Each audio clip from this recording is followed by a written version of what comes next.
Okay, so for today's first league, we're going to be playing some more blue-black mid-range. We're playing a very different list. Just somewhat, I want to try things out and see what lists I like. Yesterday we played Jerry Thompson's list, which is a bit bigger. It had Gearhulks, it had some counter magic in the main. Today I'm just going to try out a list that did very well in a PTQ a couple weeks back.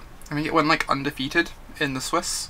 It has a lot more creatures. It has these freebooters and Aetherborns that work well with your charter courses. It has Chupacabras to bring back with your Lilianas.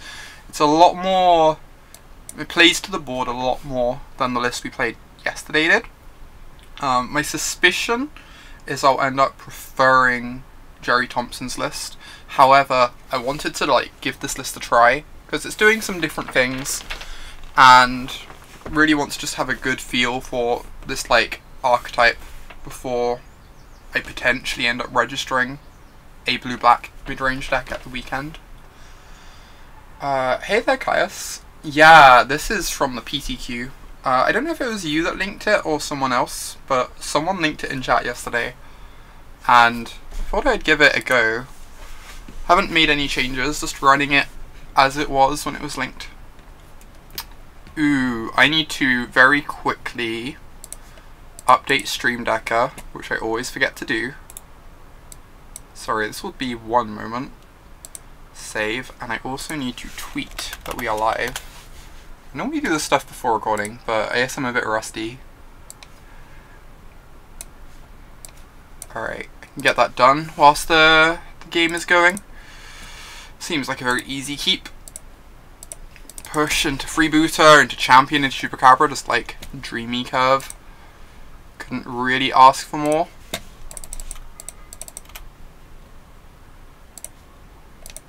Alright, let's go update the Stream Decker. So... Ooh, are we playing a mirror? That'd be pretty exciting. That'd be pretty exciting. Let's just run out the Freebooter, I guess.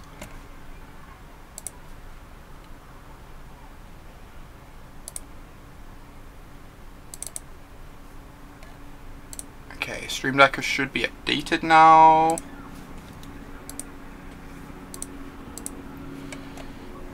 So is our Freebooter gonna die in response? Seems not improbable, but it hasn't happened yet.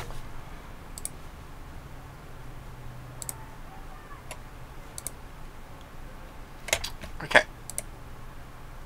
Freebooter's down. We still get to see their hand though.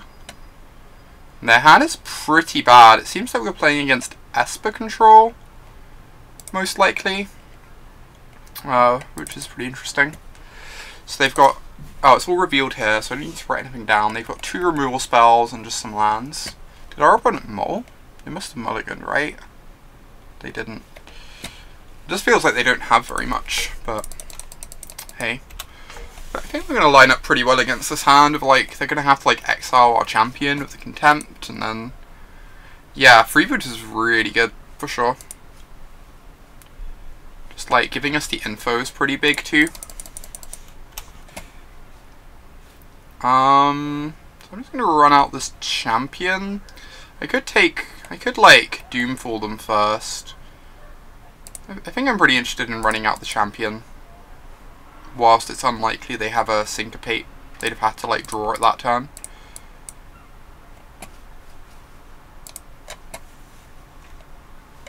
Yeah, I have creatures to fight Teferi. I also have this Doomfall, so I can maybe take a Teferi next turn if I'm scared of it.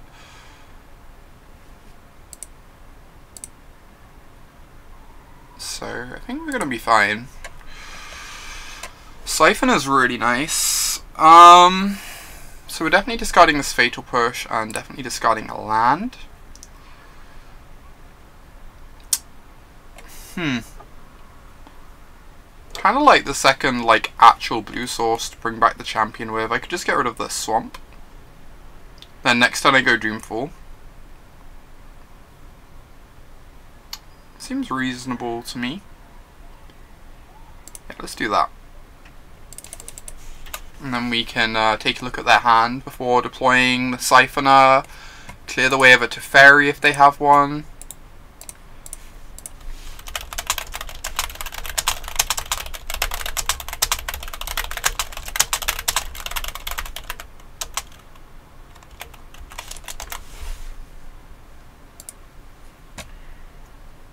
Right, I've now tweeted as well. Look at this multitasking. Alright.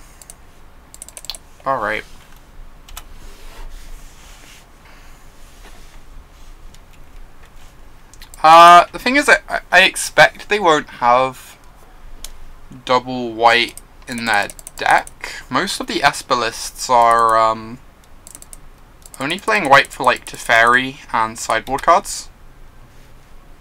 So I'd be a bit surprised. I think I want to save the field to deal with a Search for a Scanter if they have one of those in their deck. Since most of these lists run like 1 or 2 Search for a Scanters.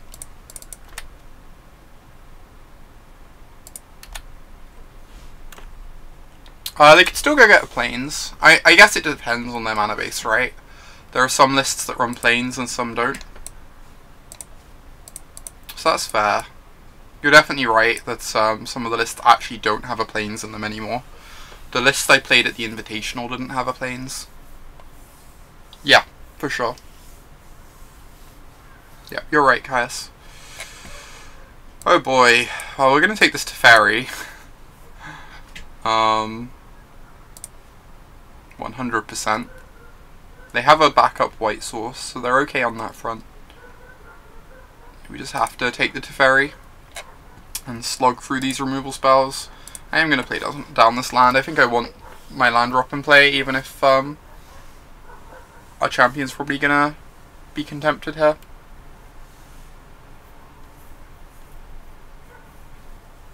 Ooh.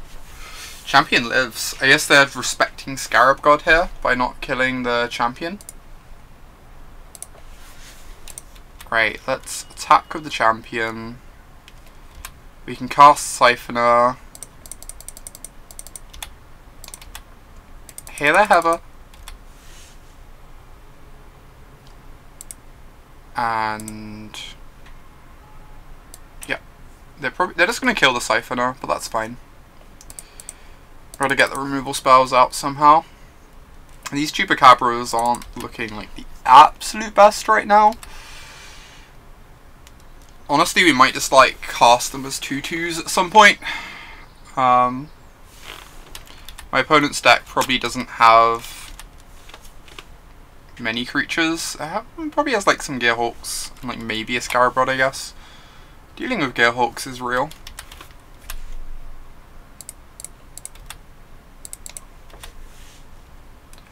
Ooh, they still have the Contempt in hand.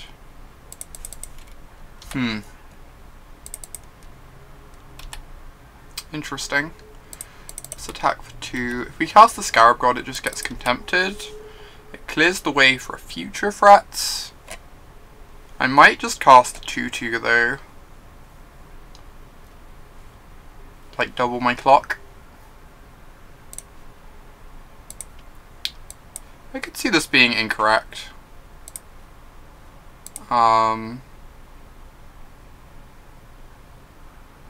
But like, we've got another Chupacabra for when they find a Gearhawk.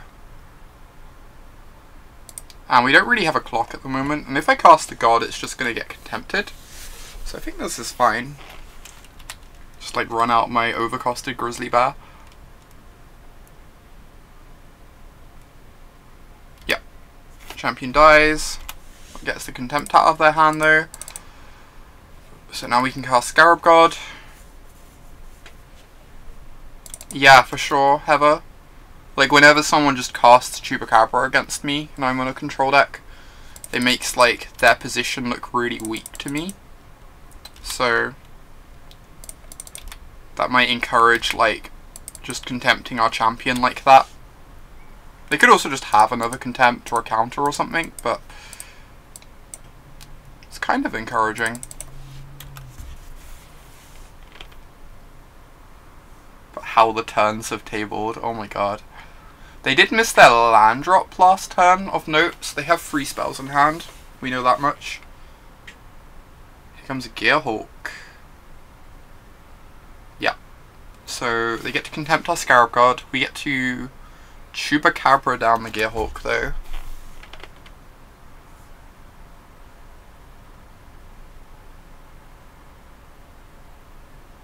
Yeah, for sure, Caius. They did know that. I'd love to look at their hand here. I think I just want to clear the Gearhulk out the way though, before it gets in too many hits.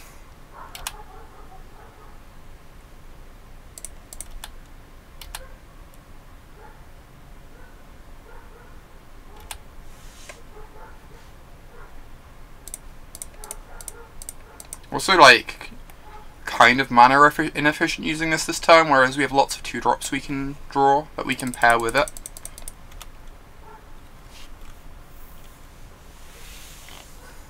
Hey Nick! Hope your day is going well.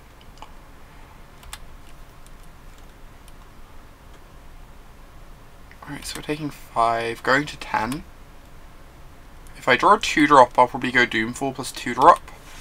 Otherwise, I'm just gonna Chupacabra here, I think.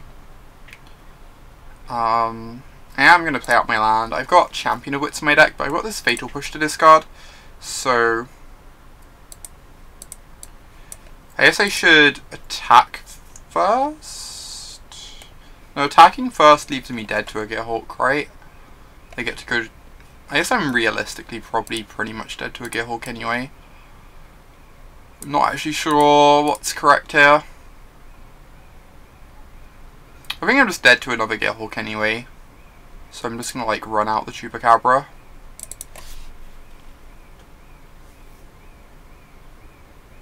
Sweet. I'm glad the deck you're testing is going well, Nick. Ooh, nice Forsake the Worldly. Encouraging sign. Yep, this is great. This is awesome for us. In fact, they spent their turn just like cycling this. And we got the Gearhulk out the way. We got our clock back. Next turn we have this Doomfall to take a look at their hand.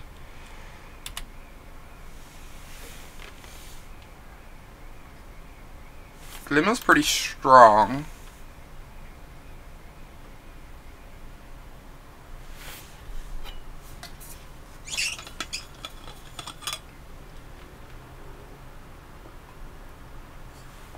I'm not sure, Nick.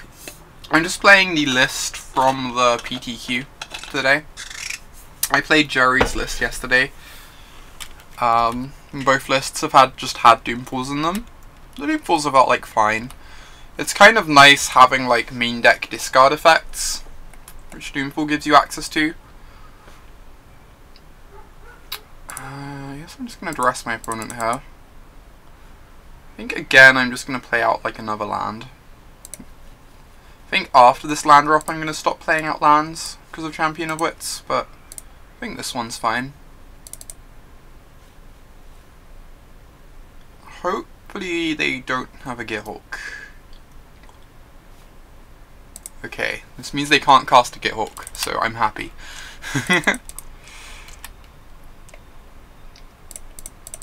With them having 3 cards in hand, I'm certainly feeling quite a bit behind at the moment though.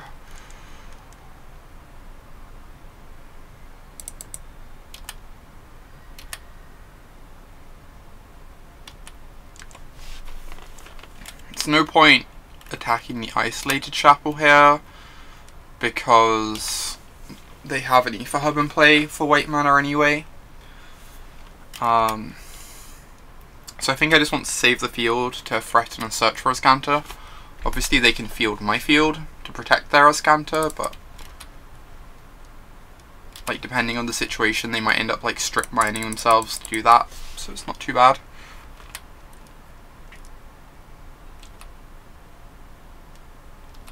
Okay. They did miss their land drop again. So again, this means they have 2 spells in hand, most likely, since the Glimmer of Genius Gearhulk deck definitely wants to be playing out its lands whenever it can, instead of, like, bluffing or whatever.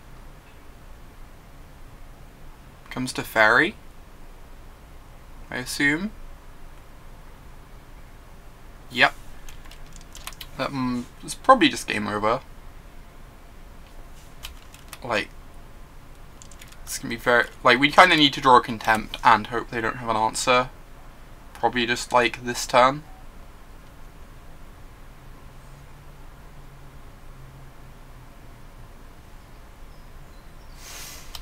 I'm gonna keep playing for like one more turn, but after that point I think we're safe to just move on. Yeah, 4 cards in hand is pretty scary. Like I say, I'll play for one more turn, but then I think I'm just gonna scoop here. I am gonna play out my land because I have Scarab God in my deck. So the 9th mana next turn is potentially important. Another Glimmer. Okay. Yeah, I think I'm pretty done here. I'm willing to concede to my opponent at this point. Right.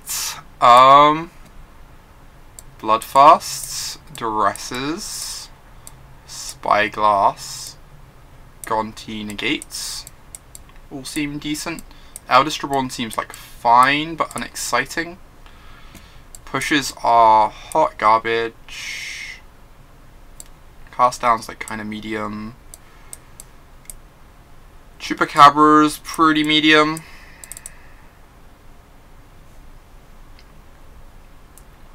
I could play for more info there.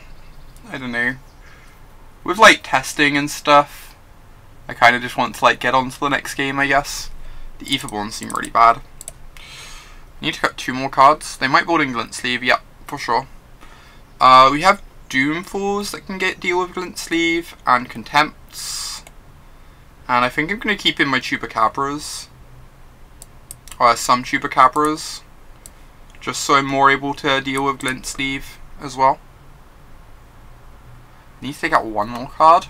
I'm not sure what the final card out is. It could just be like another 4 mana removal spell. These are not very good. Could just like take out a Contempt and just have the pair. Or take out the second Chupacabra. Don't think there's anything else on the chopping block already.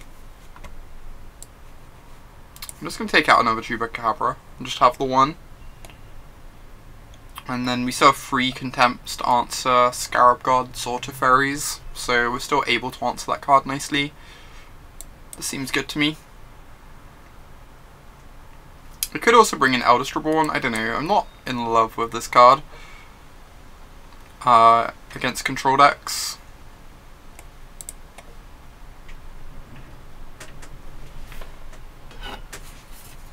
I think it's like good against mid-range decks, but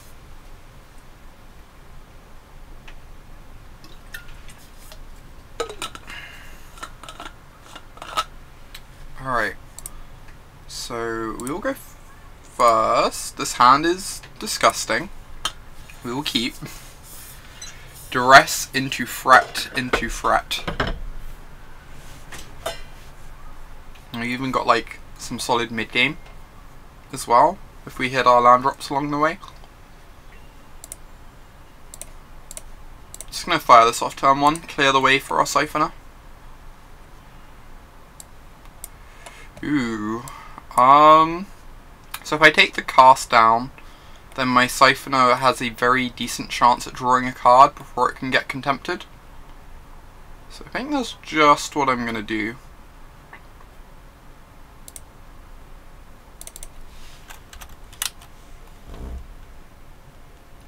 Hey Raven, thank you. I think Mono Black is a perfectly reasonable deck. Oh my god, drew the Ether Hub? We're the luckiest. This is amazing. Like, best draw in our deck, maybe? Probably best draw in our deck. So, I think Mono Black's a perfectly reasonable deck. I think a lot of what it's doing,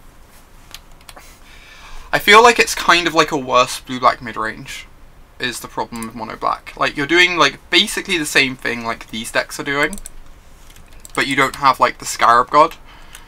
Like, the Scarab Rod is just such a powerful tool, as is Champion of Wits. Like, the mono black deck's really, really good.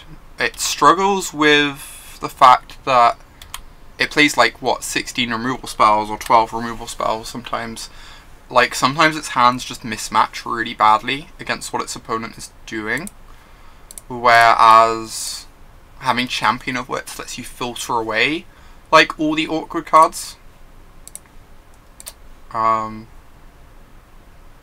So I do like mono black. I think it's probably just worse than blue black midrange though, but it's like a perfectly fine deck to play.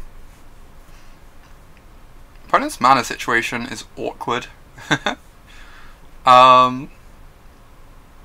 It's interesting. I kind of want to take the Syncopate. Just like play Gonti next turn. My opponent gets to turn 4 and has to start answering our stuff whilst we've deployed a bunch of threats. I actually really like that idea, just taking the Syncopate here. I think it puts my opponent in a really awkward position.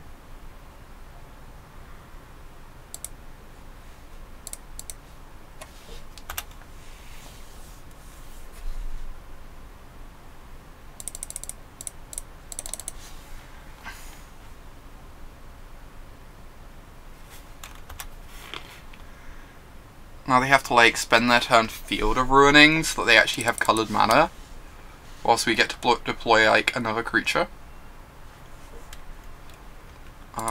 So let's swing for 3, gain another energy. So they now have to like kill the Siphoner to stop us drawing a card. Yeah, I think our opponent's probably gonna have to Field of Ruin just to like get some blue mana. It's really awkward for them. Oh my god, Glimmer and Syncopate, those are both so good. I don't know which I want. They're both pretty great. Having a Glimmer to like gas back up after we've emptied our hand does sound really nice to me. Being able to Syncopate Teferi would also be huge though, since that card's quite threatening. I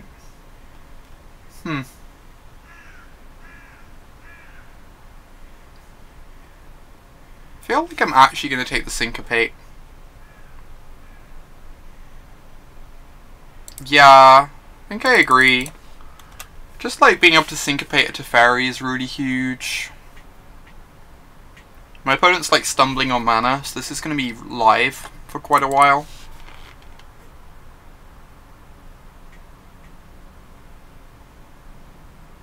Like, Glimmer would be good as well, but I think I like the idea of the Syncopate. We can get an island here, since we already have a swamp in hand. We kind of want double blue easily for champion, without having to lean on the Ether Hub. Oh wow, they got the plains instead of an island. Yeah, because they had a Fetid Pools in hand. That means they can't even cast a Contempt this turn though. Jeez, that's so rough. Get to draw a card here. Draw a Scarab God, obviously. So I could hold up Syncopate. I think this is like a pretty nice turn to land Liliana though.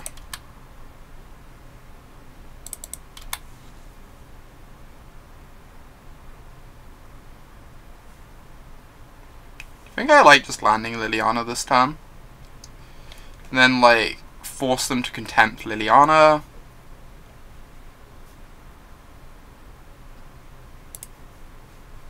Yeah, this seems good. I think I'm going to save the Syncopate to like likely try and counter the Gearhulk. I think it's going to be pretty hard for my opponent to like deploy Teferi and get much value out of him. Whereas the Gearhulk is like the sort of play that can actually be swingy enough to get my opponent back in the game, potentially.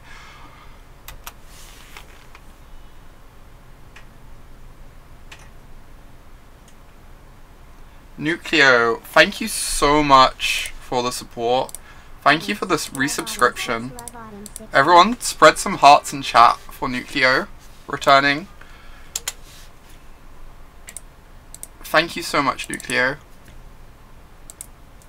Something I didn't consider, the Glimmer's kind of disgusting with the Siphoner, huh? If I'd taken the Glimmer. Let's attack for 7.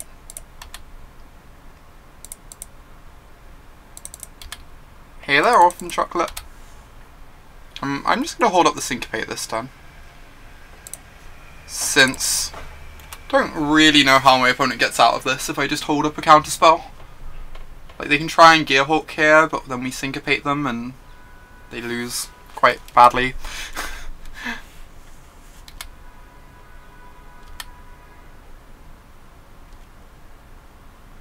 Cool. Draw another card.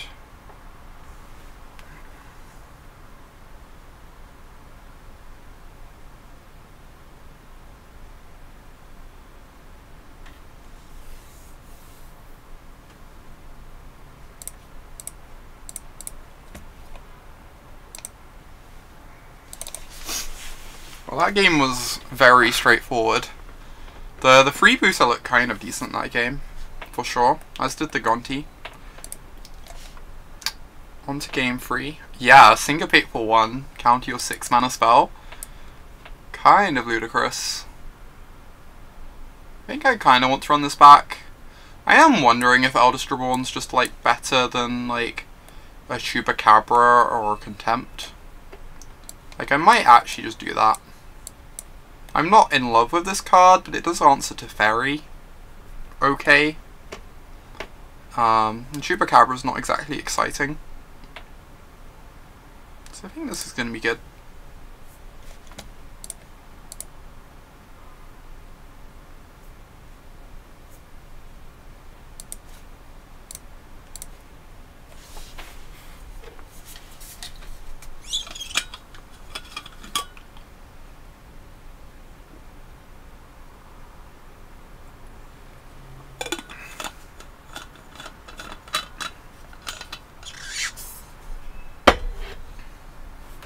Alright, so we're on the draw. This hand is very solid though. Kinda wants a 2-drop, but we've got some interaction. We've got this champion. I'm just gonna fire off the Duress turn 1, because Search for Ascant is a pretty scary card for this hand. Oh boy, they have Siphoner, so that's gonna be scary. The Siphoner is a problem. Am I taking a Negate or a Glimmer here? I'm not really sure. They already have like multiple Glimmers. The Negate like stops us contempting their Siphoner in a couple turns, or deals with our Lydiana quite nicely. So I'm kind of inclined to take the Negate. It might be incorrect, but I feel like casting the second Glimmer is a whole lot of dirtling.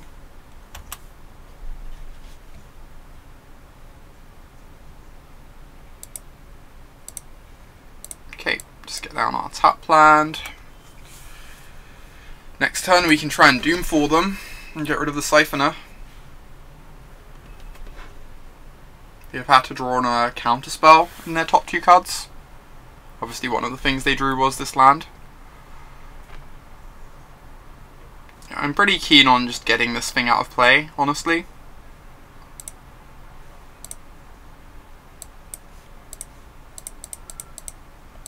Currently taking the Negate is looking pretty great.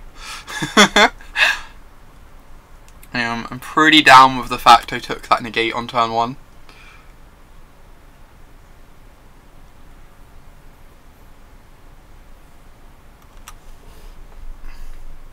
Okay, they do get to Glimmer this turn, but we get to stick a Bloodfast, which seems like very strong. Like, our Glimmer's a bit better than their Glimmer. Okay, they have a Syncopate. That's disgusting. So that was their draw for the turn then. Otherwise they'd have protected their glint sleeve. Yeah, that's really, really strong. Next turn I get to jam Liliana though. I get to just like jam a threat into the Glimmer mana, which is really nice. Okay, they're glimmering main phase because they didn't draw a land for the turn. This way if they hit a land off their Glimmer, they can play it and keep hitting their land drops. They went top, bottom off the Glimmer. Pretty sure I'm just jamming Lily. It's a decent chance they've like drawn a Contempt off the Glimmer. If they haven't, jamming Lily looks great though. Jamming Lily is also like the safest thing in the face of a Teferi, because they can't Teferi tuck her with a 2/2 in play. I think that's like the big selling point of playing Lily here. The fact it makes Teferi a lot less scary, having the 2/2 sitting around. Okay, they had the push. So now Teferi is scary. Okay, now we know both the cards in their hand again. They have a Glimmer and a Cast Down, nothing else. So there's no creatures for Scarab God to reanimate. So I'm not sure that jamming Scarab God makes sense. I think I might just want to champion and try and find like a negate for the Glimmer or a Duress.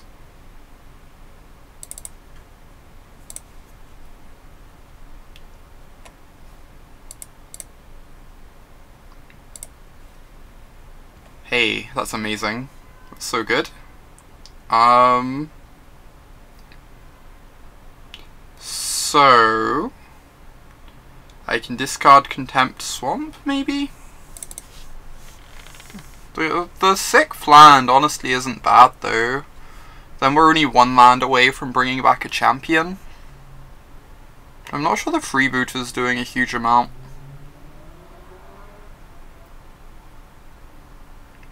And once we hit if we hit our 7th mana next turn, we get to just like stick the Scarab God, which seems really good. I think I'm just gonna discard these two.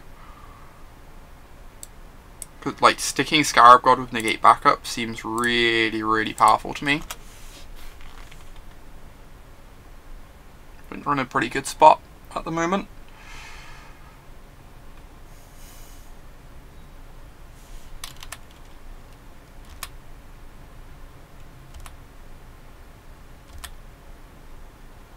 Another negate, huh? Right, let's swing with our champion. I'm just gonna hold these negates up rather than casting Scarab God. I really want to negate their Glimmer of Genius. Hey there, Loki. Good afternoon. I hope you're having a good day so far.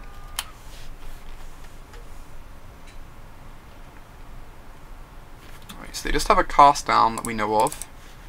And a Teferi. Oh my god, this is so good for us. Now they're tapped out, I get to stick my Scarab God in play. I could look at their hand instead this turn, but I think just casting Scarab God has like a really high chance of like winning the game.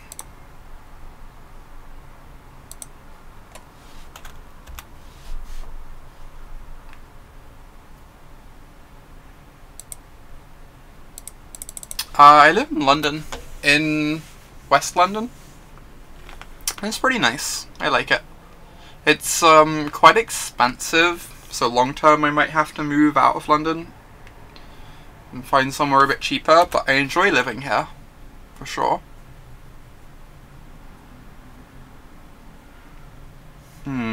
So I think what I'm going to do is just draw for the turn. Because if I draw a land, I get to Doomfall and then make a freebooter.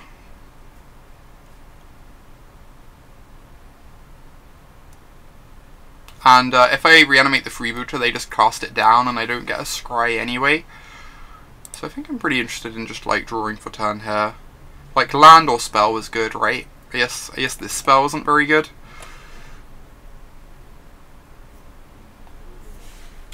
Oh, sweet. Yeah, it's like a pretty decent place to live.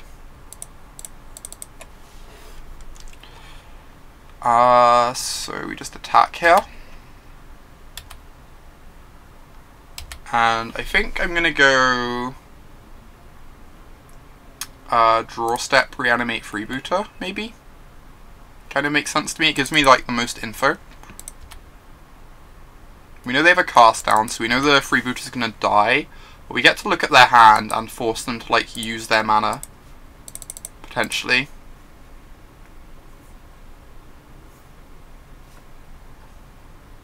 Yeah, Nucleo for sure. I think draw step freebooter seems like the best line considering what we drew.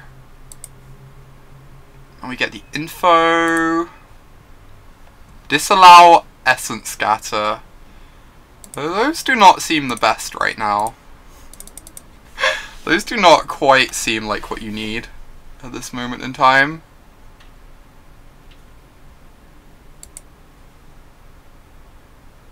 Ooh. This is really good.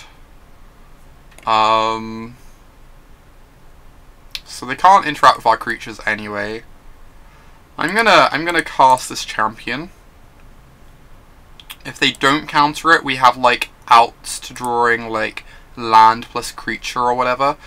And if they do counter it, it's now in the yard for us to reanimate next turn, and we can like just doomfall the other counterspell. So that they're empty-handed.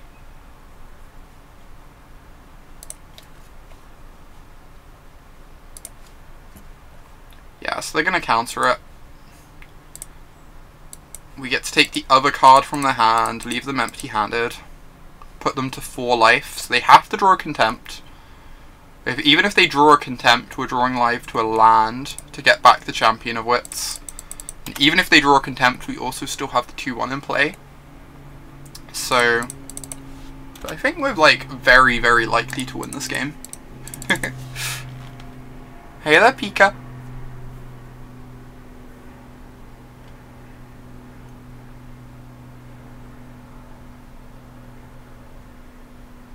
Sweet. That was a good start to the league. That was definitely a very good start to the league. Let's hop into match number 2. So, obviously the Chupacabras didn't look amazing in that matchup, but it's not really the matchup therefore. The core of the deck is just very strong though, right? The Scarab God Champion of the Wits core. And Siphoner, just like really, really powerful creatures to build your mid-range deck around. Surprised they didn't cast Disallowed to keep it in the yard for Gearhulk. Yeah, that would definitely be a bit better. Not that it really matters a huge amount.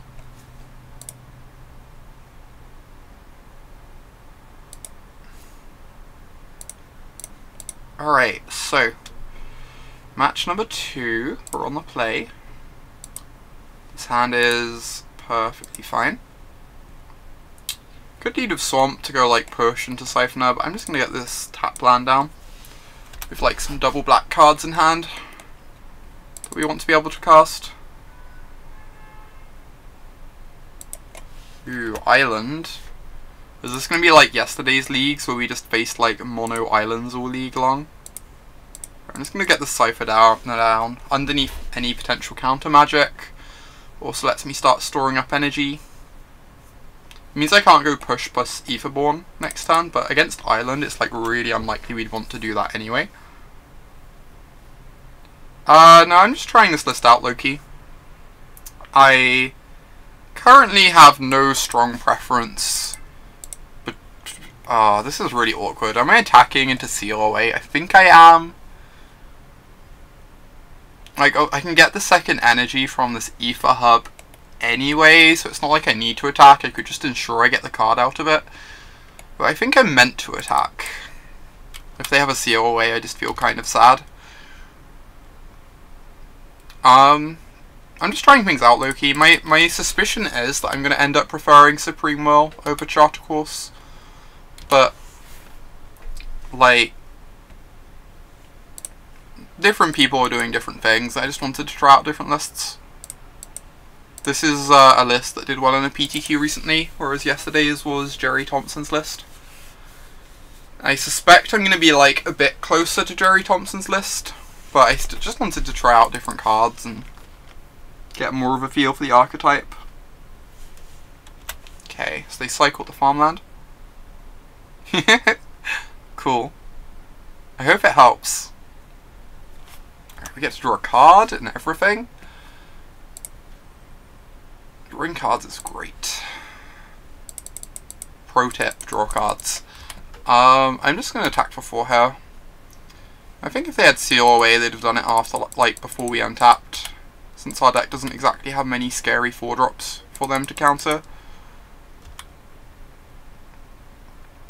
Testing's going pretty well. I ended up really enjoying Jerry Thompson's blue-black midrange list yesterday. So I decided today to try out a different blue-black midrange list. Just like seeing what we can do. Seeing how all the different cards feel. Oh, they do have the Seal Away maybe? No, they blink of an eye. Okay. Yeah, Jerry T definitely knows what he's doing. Good luck, Beaker. Hope it goes well.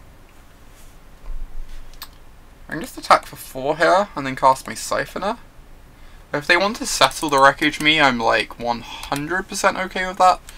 I guess if they don't settle the Wreckage Me, I might just Doomfall post-combat, since I'm a bit scared of running Siphoner into a Fumigate.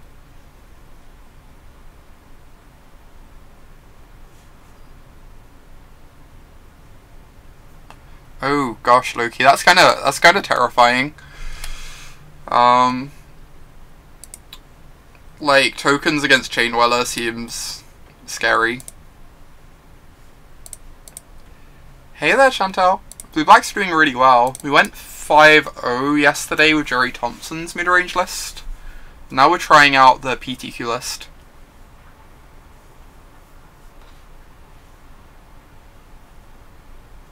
Fumigate? Oh, Teferi, Jesus. Yeah, Teferi's pretty good. We might be in trouble. If we hit land, we can go Doomfall into Contempt and like try and get a counterspell out of the way. So it's not like game over. We get 2 draws at a land too. We did not find one.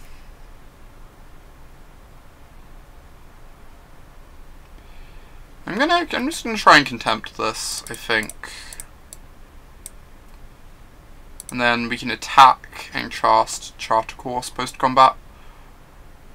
I'd love to like Doomfall their hand, but I think I just have to be a bit mana efficient, and then I can go Doomfall plus Contempt next turn if this failed, which it didn't.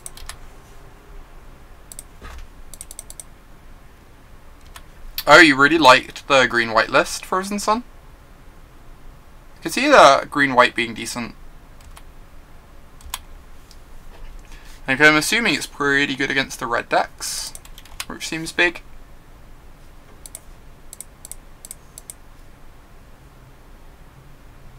Okay.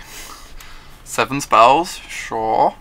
Kinda need a Champion of Wits. Discard, like, some of this trash. Another Teferi. Right, I would love to draw a 7th land. For Doomfall into Contempt this turn. Otherwise I think this is going to be pretty challenging for us. Now that they can hold up the Disallow. Yep. Okay.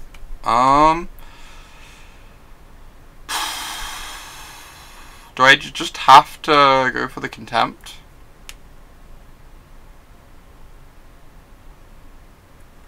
Yeah, I think Green Stompy is quite bad, low-key. I tried it out and just like didn't get on with it.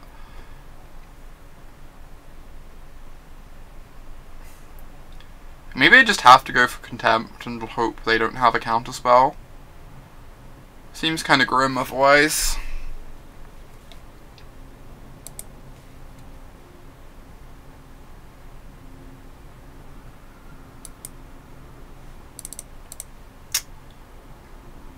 Obviously this is really bad if they have a counterspell, but I just don't think we can let them untap with a Teferi.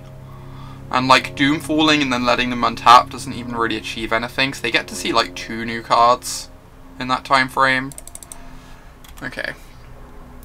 This now is officially rough.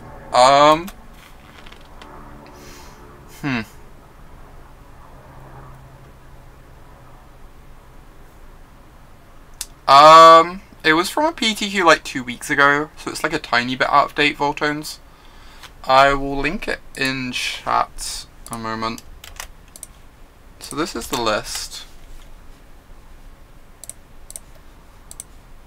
Okay. Morning, give a little hug.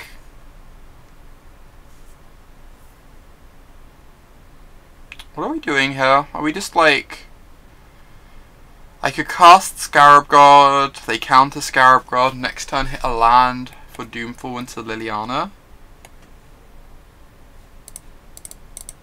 Realistically, I think most lines are losing, but I guess this is the most likely to do something.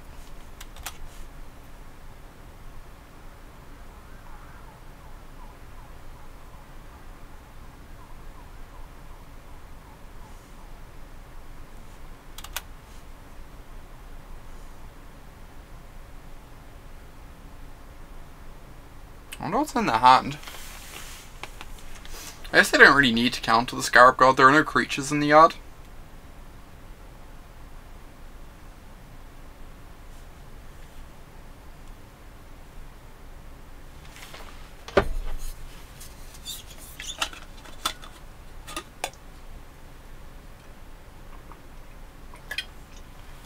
Okay. Need to draw a Contempt or a land, I think. Okay, land's good. Now we can go Doomfall, take a look at what's going on over there.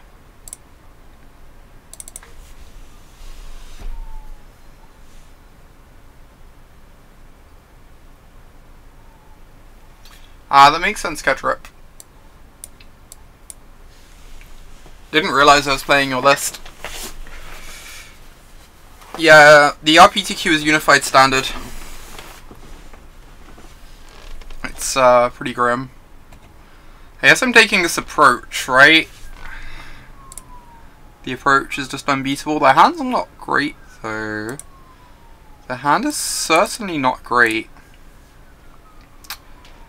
The Teferi's a bit of a problem. It's going to ultimate next turn. I guess we just need to draw an answer next turn.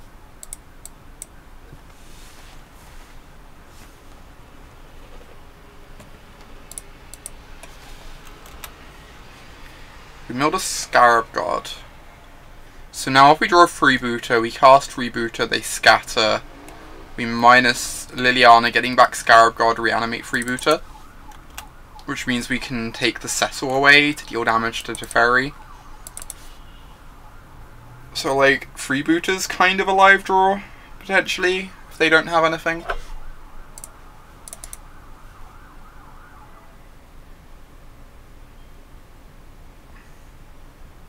Push is not such a live draw. Teferi Ultimate is a hell of a thing, let me tell you. Teferi Ultimate is a hell of a thing. I guess I'm just attacking Teferi with my zombie and like plussing Liliana.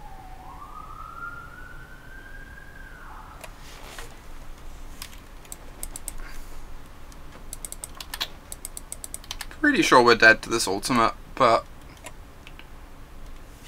we can keep playing for like 1 or 2 more turns.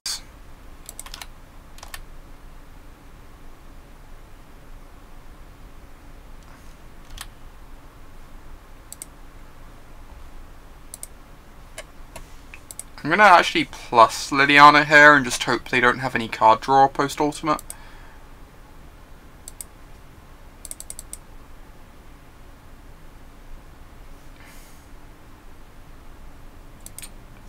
Because I was hoping to find like some creatures for us to reanimate with our Scarab God, which we did not do. I guess I'm just going to cast some 2/2s. We know they've got the Essence Scatter in hand anyway. If they counter either of these, it gives us a creature to reanimate next turn with our Scarab God.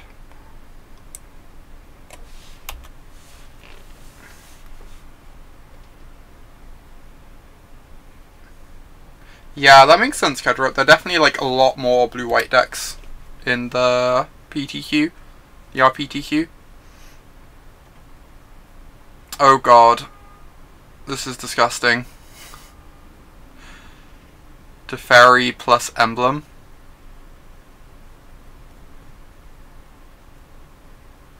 Liliana is now down.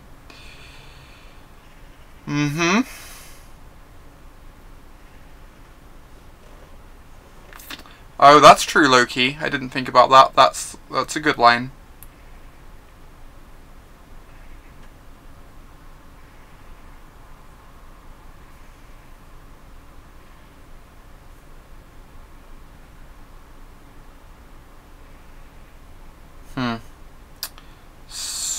So,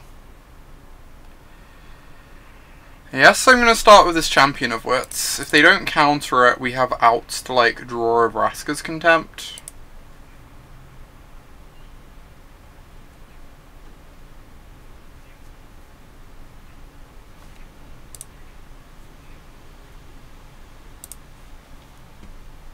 Nope. You lost for the trophy playing against Mono Black, George? Is this you playing your beloved mono green deck? I'm going to send both of these at Teferi, I guess. And then cast my Siphoner into the Essence Scatter.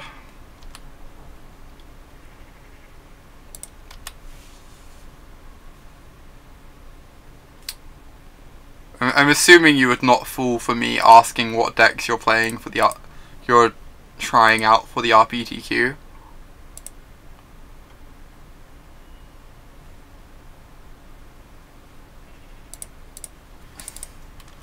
Right, I guess I'm going to hold the Scarab God,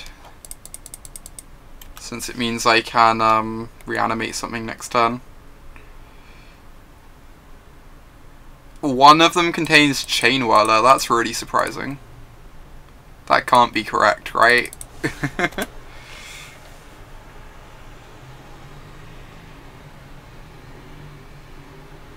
Strong negate, strong negate.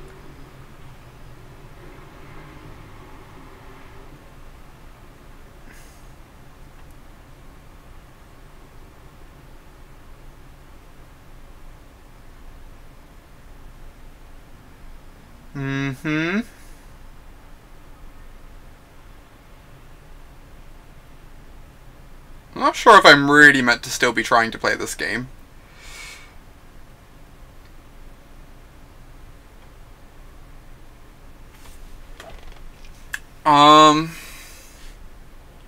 Because they can now exile 2 creatures a turn with Teferi. I guess I'm still live to draw Contempt, right? I just have to Champion of Wits and hope to hit the Contempt. I lose my Scarab God in the process because I played Field of Ruin last turn.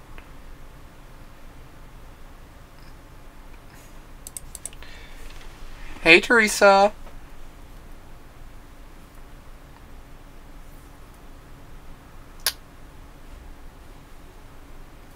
I really just want to concede this game. Okay, I'm going to cast the Champion. If I didn't play the Field of Ruin, I think I would still have like a 2% chance of winning this game. And now I'm going to scoop. Move on with my life. There is a Teferi emblem in play.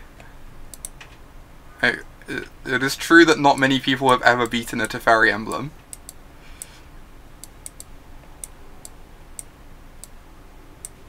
Alright, let's take some garbage out of the deck.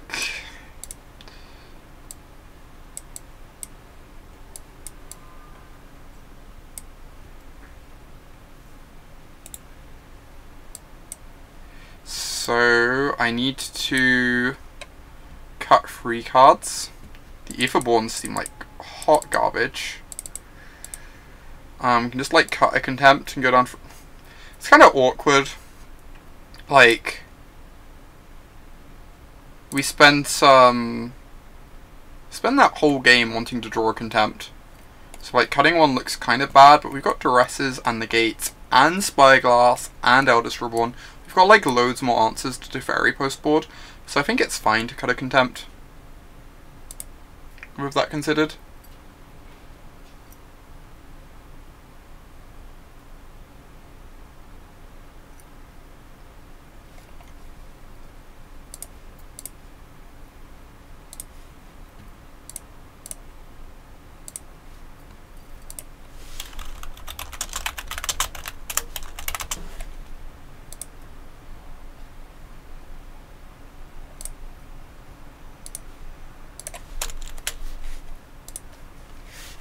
Good morning, Auri.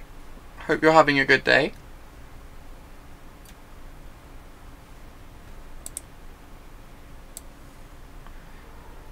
Yeah, that's kind of my feeling about it too, George. Like, it seems like green-white should be favoured against red, but then, like, why has green-white done absolutely nothing all format when the format's been, like, 35% red decks for the past 3 or 4 weeks?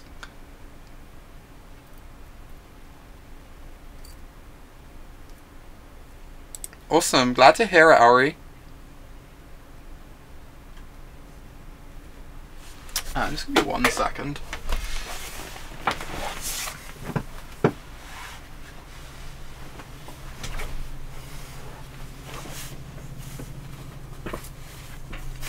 "35%, let's be honest, more like 95%.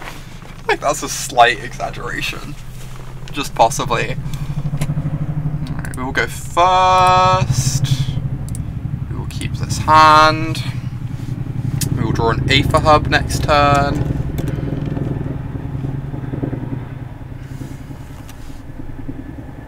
It's kind of wild. We drew like 5 extra cards off Siphoner that game and lost.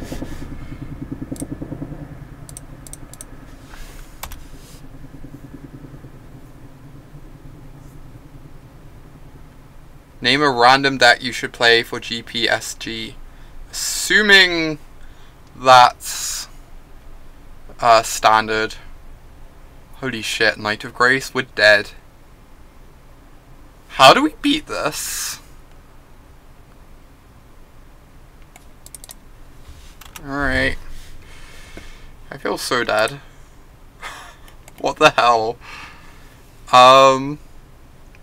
I would probably just play black-red, but I think Esper is like a perfectly justifiable choice as well. I guess I'm holding up Negate this turn.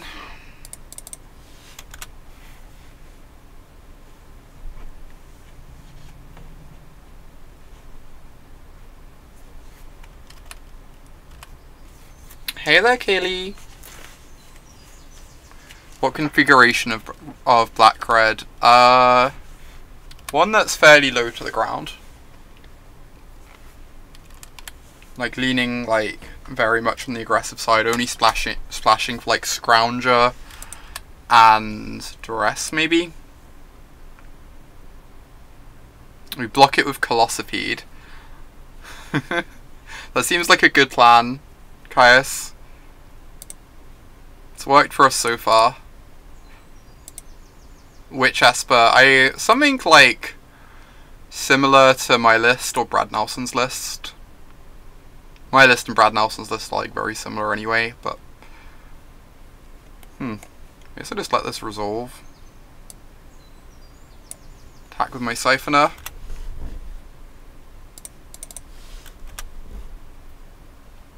Possible I was meant to negate there and then like land my freebooter, take whatever spell I'm scared of anyway, get the info, but I get to run back freebooter next turn. So I think it's fine.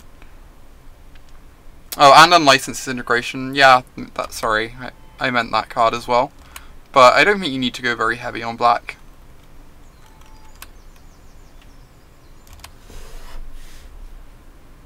No, I totally meant Unlicensed Disintegration as well. But freebooter also sees 2 pieces of removal guaranteed. That seems probable. Alright. Let's freeboot it up.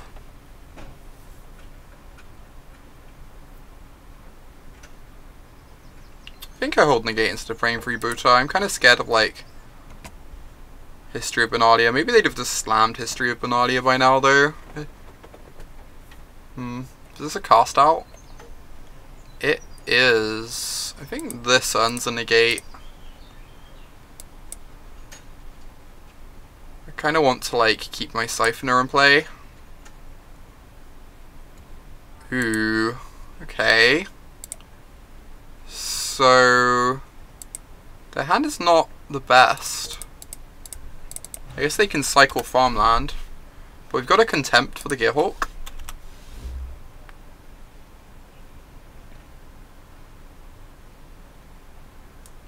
Do I like the mid-range version more than the control version of blue-black? I think I do. I think Esper is just like better than blue-black control. I'm not generally a fan of playing a deck that's just like a worse version of another deck. Whereas like blue-black mid-range is doing like something very tangibly different.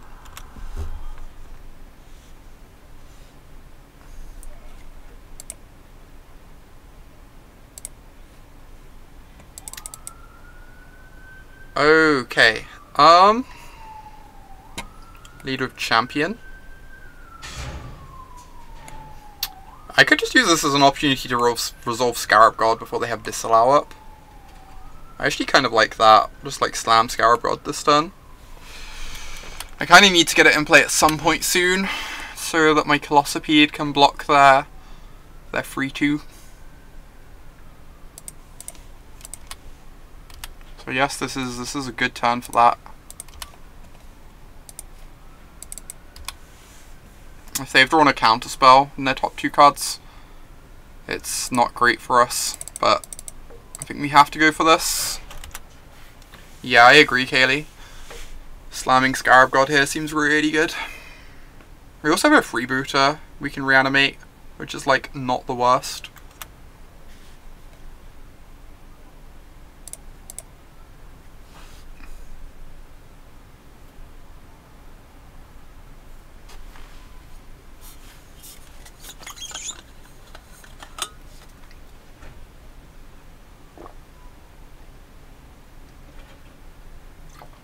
Fairy time. Yep. It's actually pretty scary.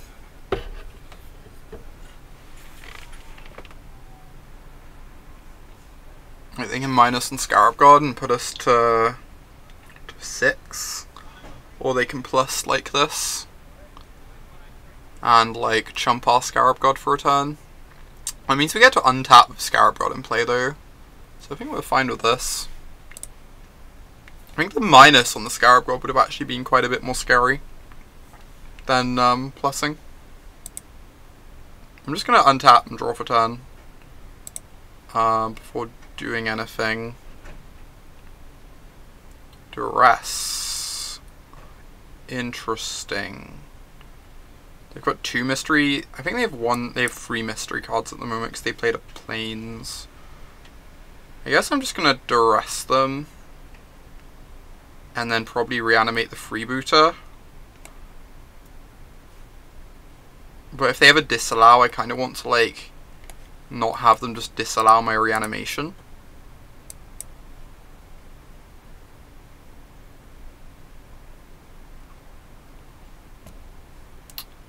Syncopate Sorcerer's Spyglass. Okay. So Syncopate does nothing. So yes, I take the Spyglass.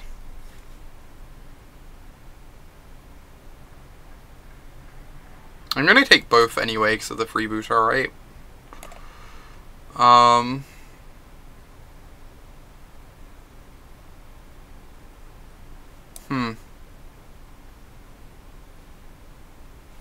Yeah, I'm going to take this Spyglass, and then I can freeboot the Syncopate. I can swing all my creatures at Teferi, and they have to chump to keep Teferi in play, which seems pretty decent. Yeah, that makes sense. If we just swing Scarab God, we force them to chump anyway. I kind of like, though, if we swing everything at Teferi, then Teferi guaranteed can't tuck a creature. So I think I'm just going to swing everything. Like getting Teferi down to 2 loyalty at a maximum means they can only plus, which I think is pretty important. So I think I like this. I know it looks like we're spewing like damage on board, but I think making sure Teferi can't -3 is potentially pretty important. We still force the chump block anyway, so. Right. So I'm going to draw step, reanimate, freeboot, or if they draw specifically disallow, we look pretty silly.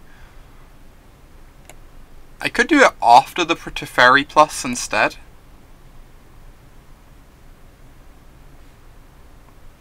I don't know when is better. It's like one of the two. I think. Oh, they have Gearhulk in hand. I meant to main phase it, huh?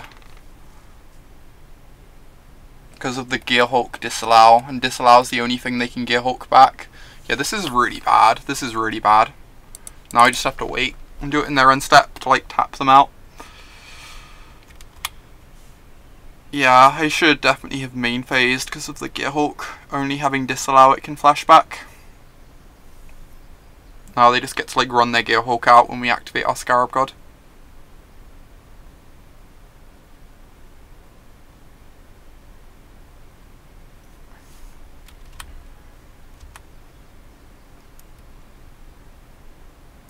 We're still going to activate the Scarab God, but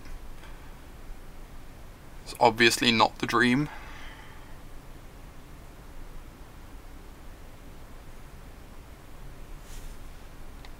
Okay, so I'm going to do this, then they're going to flash in Gearhulk and counter this,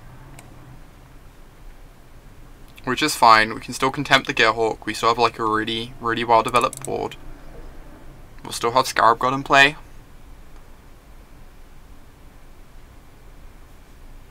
I think we still want to activate Scarab God here though. Getting Gearhulk out of their hand at some point is good, right?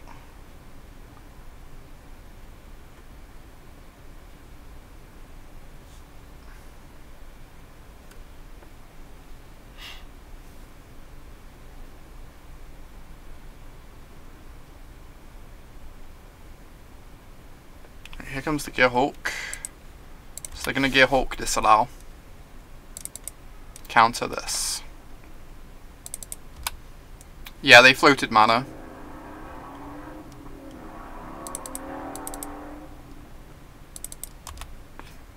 We forced a chump block with Colossopede, Caius. Even better.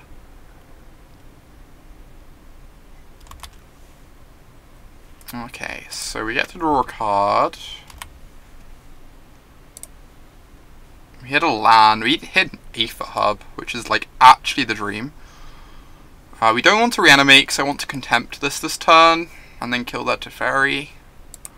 So we're just going to draw here.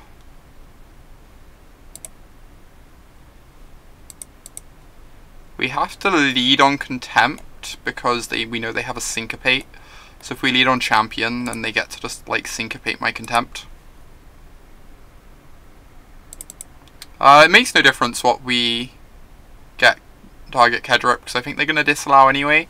I think trying to get the freebooter like forces the disallow a bit more though. I don't know. I think so.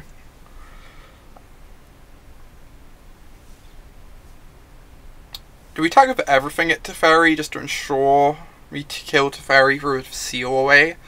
We spew like 5 damage, which is a lot of damage to spew. But not having Teferi die would be a disaster. Oh wow, they're bouncing their Gearhulk. Okay. Well, this means we get to attack them with the Scarab God and we get to cast Champion. This is really good for us. This is really good for us. So now we kill Teferi and then we can attack them with Scarab God. Get our energy so we can draw a card next turn. I'm just going to run this out. Discard these two quite happily.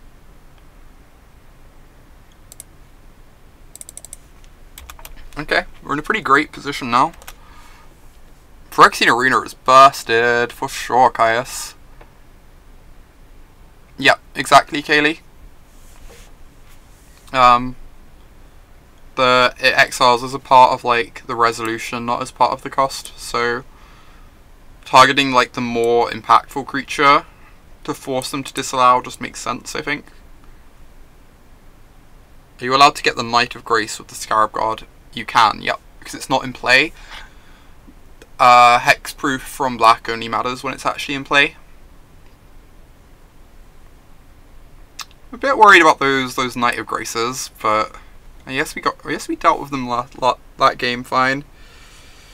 And we can, like, the back end of Champion of Wits blocks them too, so I think we'll be fine. It's not like we can kill them with any of this stuff anyway.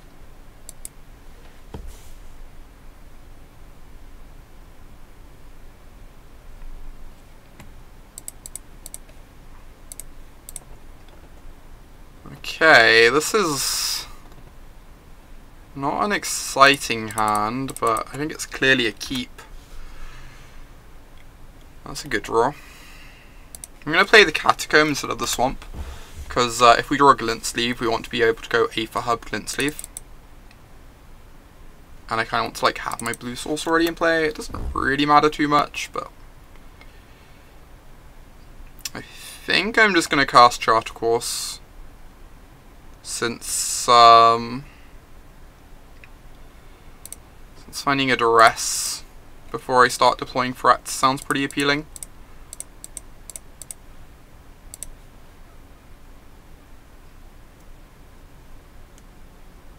Cool, that's fine.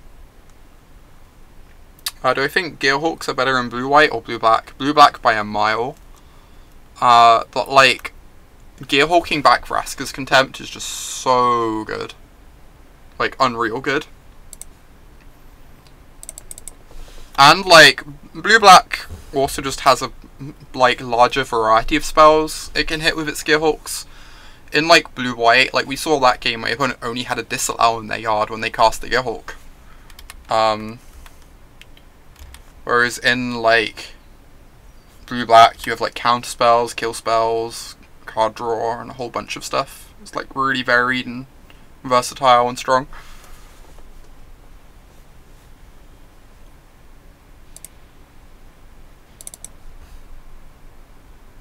What am I casting here? Freebooter or Gonti? Gonti runs into a Syncopate. I'd also kind of like to take a Teferi, or, like, see what answers they have to protect a Teferi. I think I'm just freebooting. It uses my mana quite badly, but it kind of makes sense to me to lead a freebooter.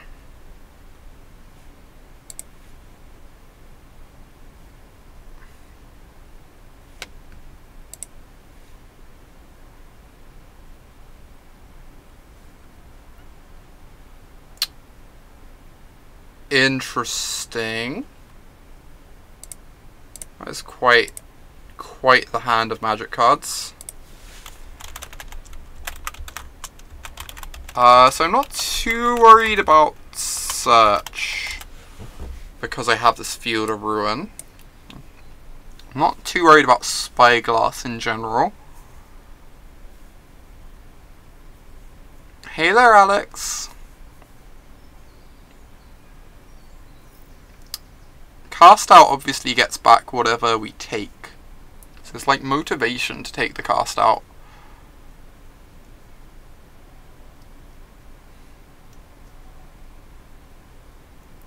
I think it's cast out or blink of an eye we're meant to take. I'm currently leaning towards just taking the cast out. They're gonna get to syncopate my Gonti, which is pretty sad, but we get to just, like, keep jamming threats. I think I like this.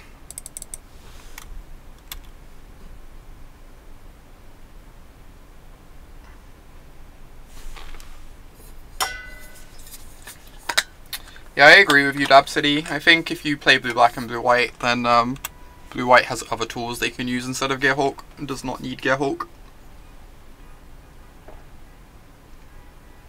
Whereas I think if you play blue-black control, I think a controlling list of blue-black is straight unplayable without Gearhawk. Like a mid-range list you could play without Gearhawk, but I'm anticipating that I will register Gearhawks myself if I do play blue-black mid-range.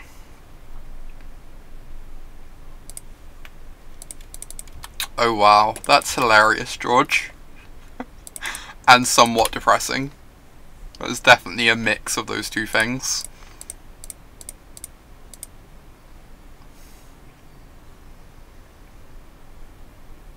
They're just going to syncopate this, which is fine. Stops them like blink of an eyeing my freebooter for another turn. Clears the syncopate out of their hand. Uses their mana pretty badly.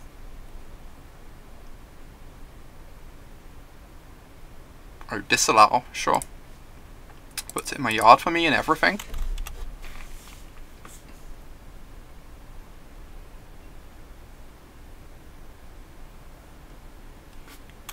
Oh my god.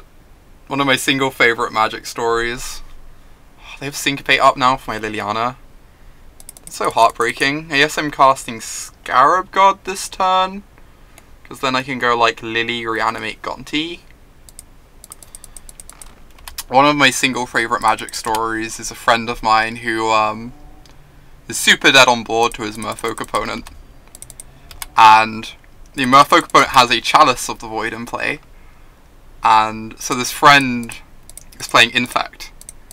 They need one pump spell to resolve in order to win the game. And they go to like confidently cast their Might of Old Crowser on their Blighted Agent. And the opponent sits there, tanks for a moment, and then goes, "Spell Pierce your Might of Old Crowser."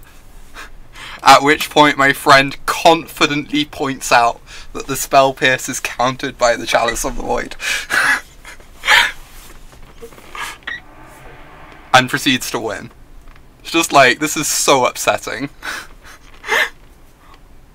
The fact that this like worked.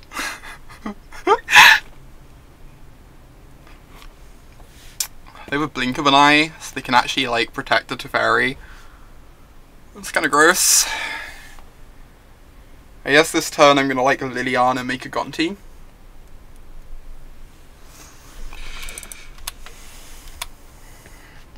Since like trying to deal with the Teferi this turn doesn't even accomplish much.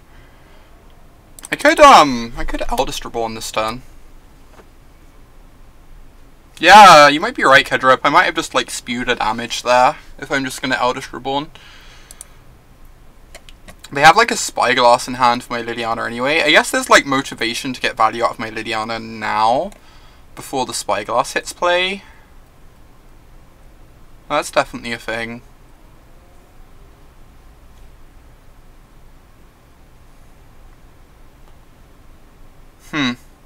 This isn't obvious to me.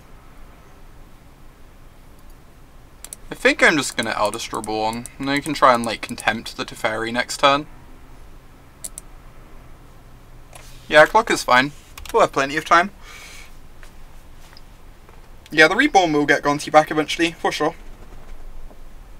You bounce their Teferi here.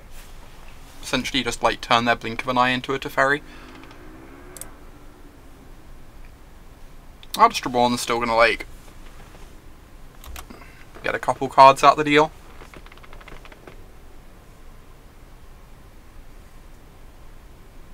Four minutes is like 12 minutes in Autumn Time, pretty much. Pretty much. Now we make them discard a card. They're bricking on land drops, so they don't even get to like Spyglass me at all anytime soon. I think I kind of want to Contempt this. Oh, they discarded the Spyglass, that's so good for us. I think I'm just going to try and Contempt this Teferi.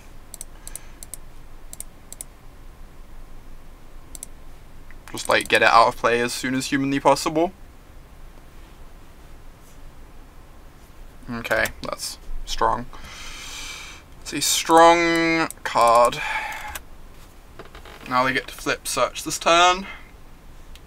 Next turn we can field the Azcanta and get back our Gonti with Eldest Reborn and Contempt the Teferi. And like, yeah, I think we're going to be fine, but it's going to be close. Teferi is a hell of a magic card. If they play a Field of Ruin here, we probably lose, I guess, to the Azcanta, but they played an island instead. I guess they're getting 2 Azcanta activations because of Teferi. If they do that though, then they whiffed on the Azcanta. Jesus. They found all their lands they've been missing. Oh, we get our own Teferi? What the hell? This is so messed up. This is like so messed up. I guess they have to disallow this, right? Yep. Okay. So, I have to Field of Ruin this. I have to attack Teferi. I know I can Contempt Teferi, I guess. So I attack their face. So I go Field of Ruin. Find the swamp. Hope you don't have a Blink of an Eye or a Negate.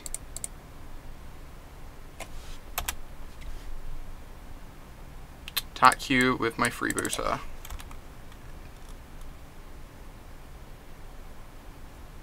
Cool. Well, 2 Teferis down.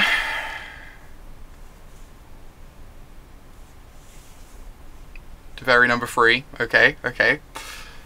Deal.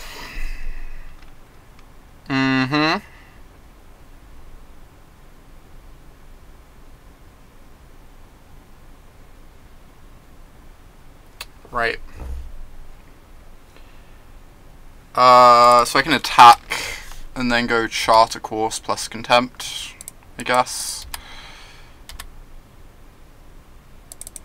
I should lead on the Contempt because I can't afford to get it syncopated.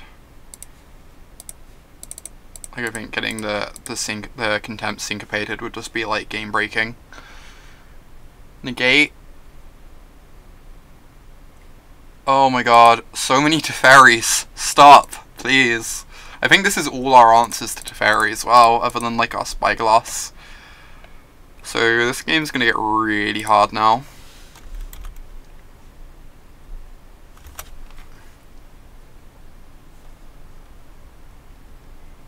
I think this game is gonna be not quite unwinnable, but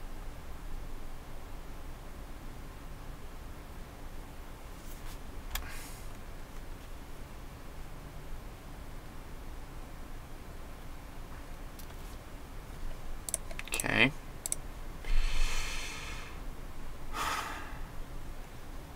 Walking Ballista.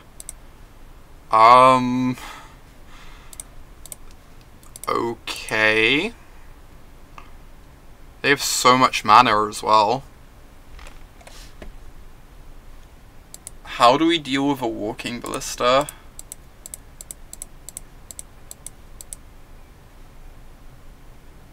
I'm actually a bit overwhelmed by that one.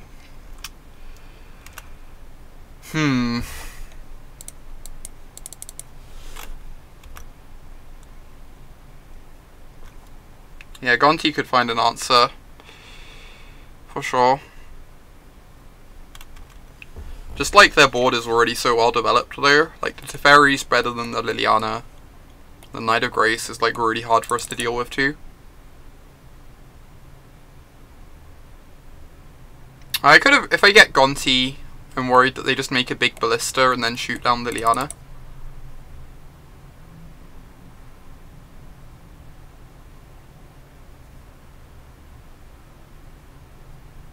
Like, it's pretty bad for us either way, I guess. But, like, forcing the Teferi minus seems relevant. They can Ballista cast out. Yeah, they can also just make a 4/4 Ballista and kill this. But I guess they could have Ballista cast out. So maybe I'm just meant to get the Gonti for that reason. You're correct. Right. Yeah, so I'm just going to do this. Like, obviously I have the more powerful one in my yard, but I feel like I just need to find an answer to Teferi this turn, or else the game is, like, functionally over.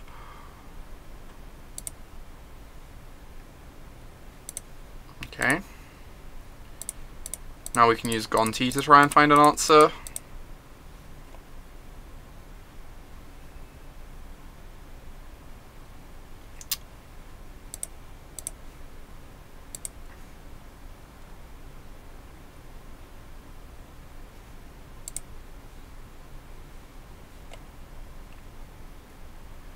Guess I take the Glimmer.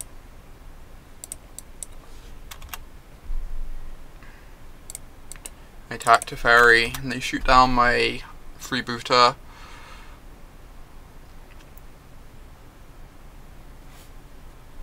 And they get back a cast out, so they can shoot down my Liliana anyway with their Ballista, but they also have the cast out that can, like, answer a Scarab God if we draw one.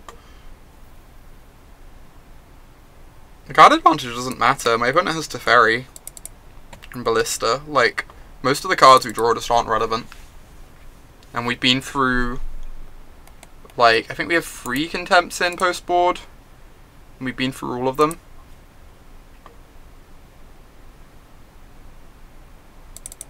Gate is something at least. I guess I just need to Glimmer here.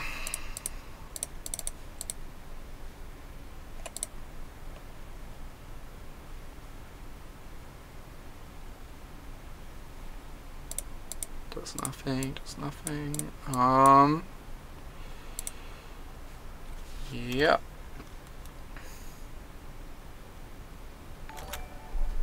Oh my god. That massive gay post. Jeez.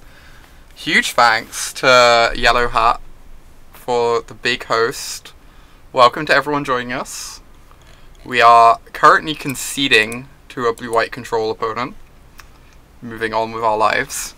We're playing blue-black midrange. We're playing the list from the PTQ a couple weeks ago.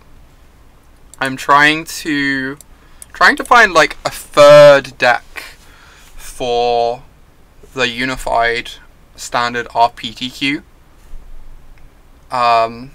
in, like, this weekend on Sunday. So we're trying out a bunch of, like, blue-black lists. We tried out Jerry Thompson's blue-black list yesterday, which was, like, really, really good. I was really impressed with it. We actually went 5-0 with it as well. Now we're trying out this list from the PTQ, which is, like, quite a bit different. So far I've been enjoying it less. The freebooters have felt, like, kind of mopey to me. I've not, like, hugely enjoyed this card. I kind of miss Supreme Will as well. That card felt, like, really flexible and powerful to me. Just in terms of, like, filling in a certain spot on the curve and giving you enough interaction against control game 1. Where is Jerry's list? I can load it up. 1 second. If you take a picture, this is what we played yesterday. Which was, like, very, very good.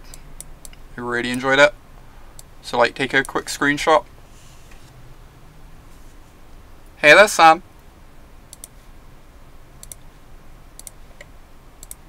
This seems like a keep. No worries, Dab. What cards could replace Gearhulks in blue-white? Not really sure. I have not really paid that much thought, because, like,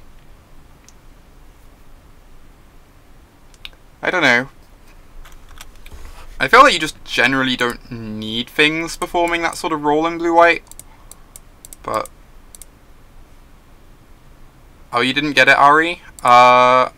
In a moment I will load it up again. Oh my god, we're playing So might be playing against Jerry's list here with main deck Bloodfasts. Main deck Bloodfast is scary. We're just gonna go ahead and take that. Here you go, Ari. I'll leave it up for like 10 seconds.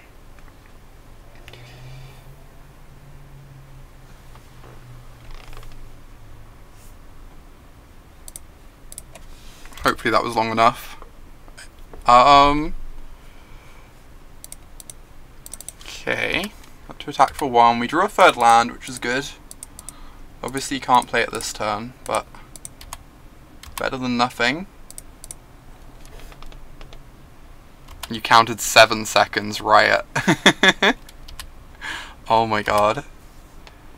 You're excited for to try the Thompson list? Yeah. I definitely prefer the Thompson list personally, but I wanted to try out this list just to like get a feel for like some of the cards other people are playing. Because I imagine I'm going to play something like 7 or 8 cards different from Thompson's list. I just don't know what the changes are going to be. For sure, Dab, there's like lots of directions you can take it in, right?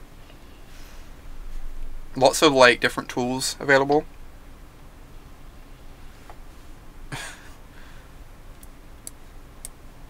Okay, so hopefully they don't take this. I guess they have to take the Doomfall because they don't want us taking the Bloodfast. So that's like kind of a forced play, right? Since the Bloodfast is like so important.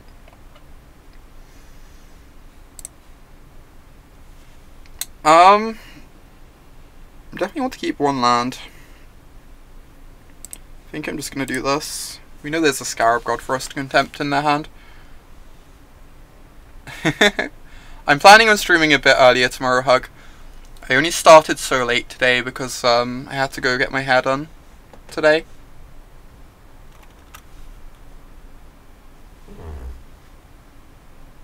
Okay, so we get to attack for 2. And then we'll Doomfall their hand. Thank you, Hug. I'm glad you like it.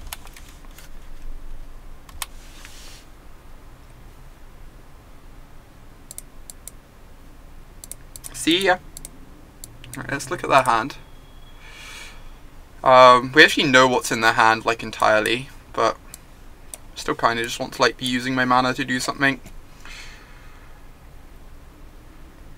If they tap out for Scarab God at the moment, I'm kind of okay with that. I think I take a Contempt, actually.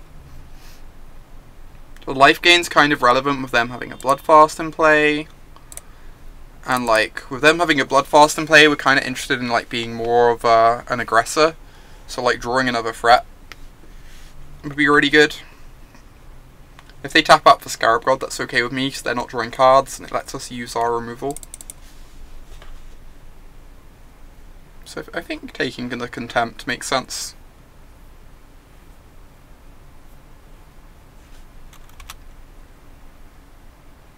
Okay. So we just keep attacking for 2 and losing to this Bloodfast.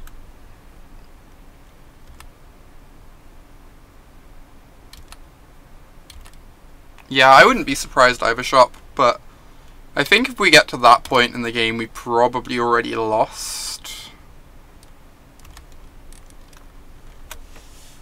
Like, honestly, I feel like to have won this game, we kind of needed to, like, have it threat that turn.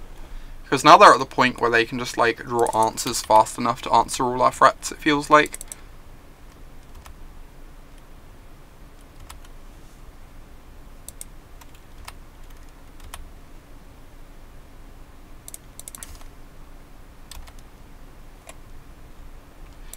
Yeah, for sure, Chris. I don't know, maybe it's more realistic to take the Scarab God and hope they just draw really badly. And just draw, like, lands and removal. Because once the Bloodfast flips, things get really bad for us. Maybe that was more realistic than taking a Contempt. We just like have to hope our opponent only draws lands and removal off this. Then. Am I just running this out? That's so embarrassing. Like, I feel like I have to pressure them, but I also feel like casting this doesn't achieve anything. I guess I just pass the turn. Yep, I'll be there, Kedrip. I'm competing with Stephen Murray and Nicholas Eck. So I'm really, really excited about my team. Yeah, I guess I have to. I don't know. I feel like this game is honestly, like, very, very over already. Like, my opponent has 8 cards in hand. And a temple in play.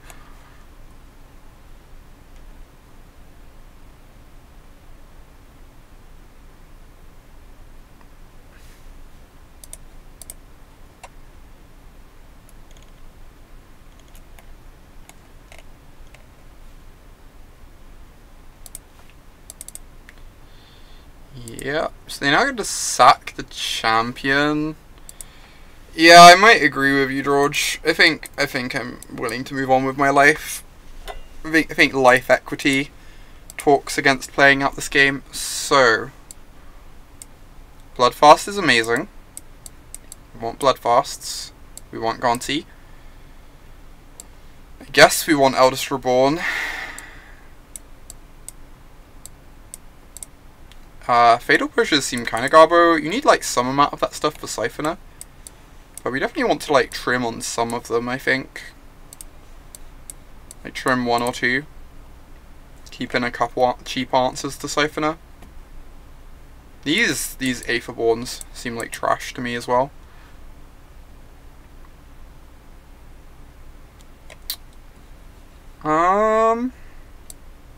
Is there anything else? We could bring in like some amount of this stuff. I guess Spyglass could be good. It's kind of awkward. Like, Spyglass is good in the games where, like, they draw Bloodfast and you don't, I guess. Or they draw Liliana and you don't. It's just kind of awkward having to name your own stuff. Yeah, it kills, like, all of our best cards as well. That's my concern. I kind of want some number of Duresses, I think. It's a bit awkward because the deck doesn't have, like, that many spells. But taking a Contempt and then landing a Scarab God is pretty big. Dealing with Liliana is important. Yeah, I think Cast Down seems bad, I agree. It just seems worse than Fatal Push. I think I want some number of Duresses. I could bring in like 2.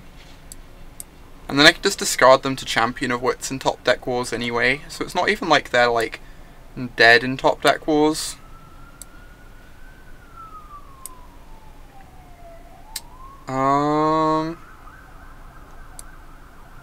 Could do something a bit like this. Seems fine. Is Duress better than Freebooter? Maybe. We have like these charter courses that we need to be like attacking for.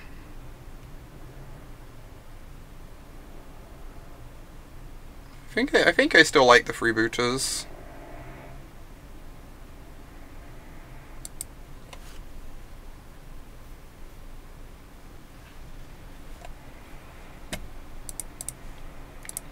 Alright, we will go first. We will keep this messed up hand. Turn 2 Siphoner with 2 energy. Who can lose?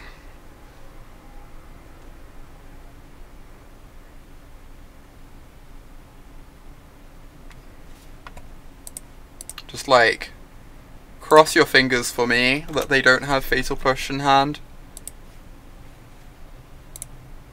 One time.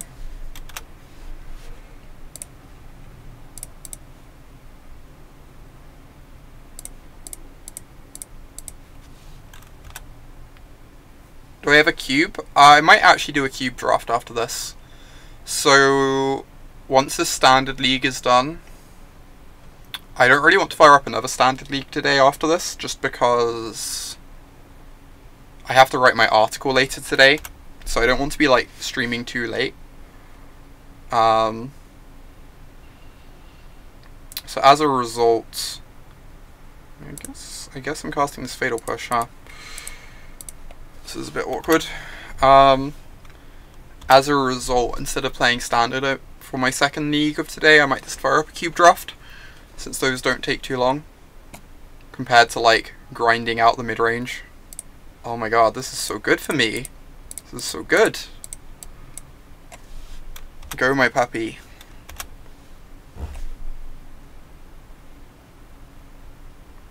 Alright, now feel a bit ahead. We have gained the first 2-for-1 of the game.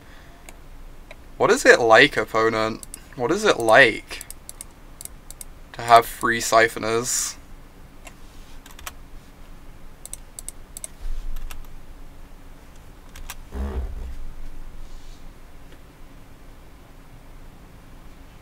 That one is also good. I'm just gonna slam my Scarab God. Force them to hit their land drop for contempt, or else they lose the game. Like, if they hit their land drop, they get to keep playing the game, but I mean, they did, but this is fine. I guess I'm Gontiing this turn, question mark.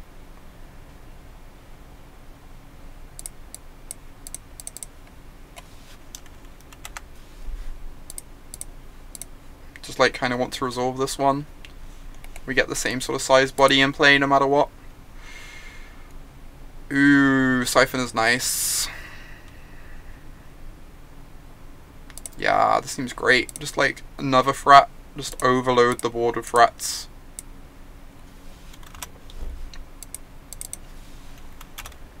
Whilst to like try and make their Bloodfast as bad as possible.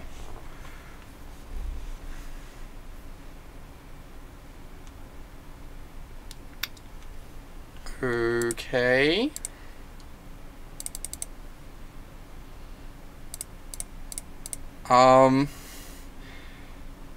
I guess we're gonna try and believe in this Champion of Wits. And tap a bit better. Opponent's draw this game has been like decent for sure. Cannot deny. Guess I'm discarding these two, and I have to like try and champion into a contempt, and then hope they reanimate a Siphoner instead of.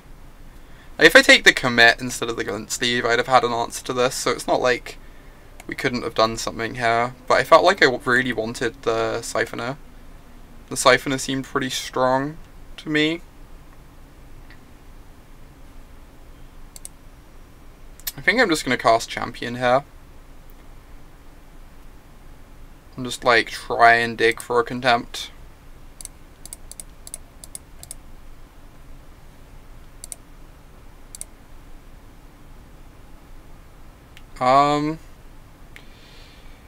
Right. I actually kind of want to keep my 7th land. It means I can attack with champions next turn, potentially. Yeah, they can take it with a freebooter, but that forces them to make a freebooter instead of a Siphoner, which is like small victory. I honestly don't hate the idea of a 7th land. We're going to be drawing 2 because of our Siphoner, so we're like pretty likely to find a 7th land anyway.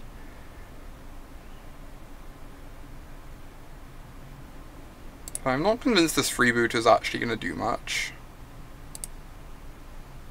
So I think this is fine.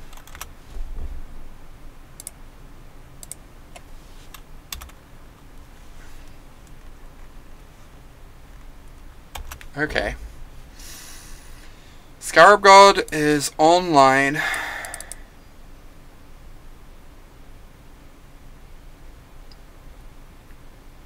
Main phase reanimate means we can attack with a champion.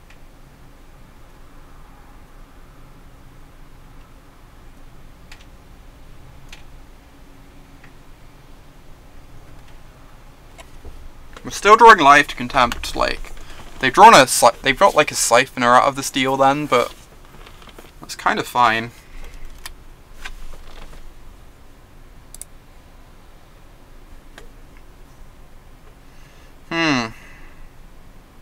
Okay, I think my inclination is to cast Champion and just cross my fingers. Like, the alternative is, I can attack with Gonti and, like, one Champion. And if they block it, then I would get to draw 4 and dig. But I think my win percentage goes up, like, such a huge amount if I find the Contempt this turn specifically, that I just have to go for it. Awesome.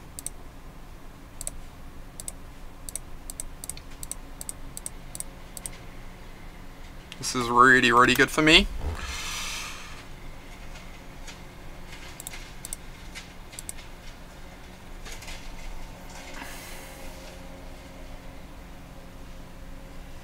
And they can, like, block a Chupacabra here and they still take 8. They'd get to flip their Bloodfast, which is good for, like, a future Scarab God. It makes a future Scarab God really scary, but I think we're just meant to beat down.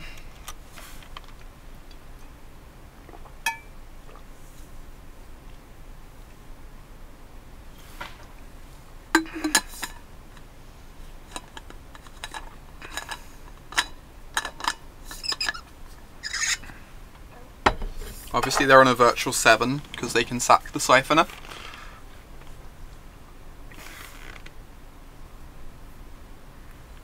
Now they're on a virtual 8. So they do have this loop set up. It remains to be seen if that's a bit too slow.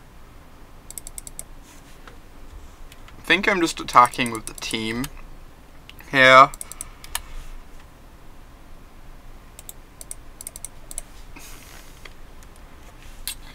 They can go, if they double block the Siphoner, they die if they don't have a Fatal Push.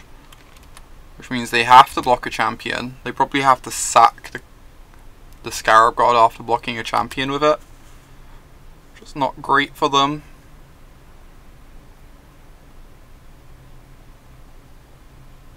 Oh yeah, that doesn't even make sense, because the Siphoner would still have to eat a Champion then. So we'd still get to bring back a Champion regardless.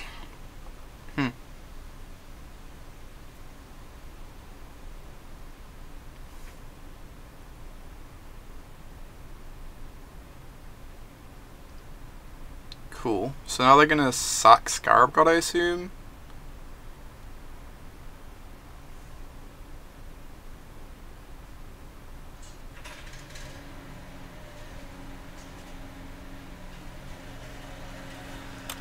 Okay. I guess they could also just, like, sack the Siphoner and keep Scarab God in play.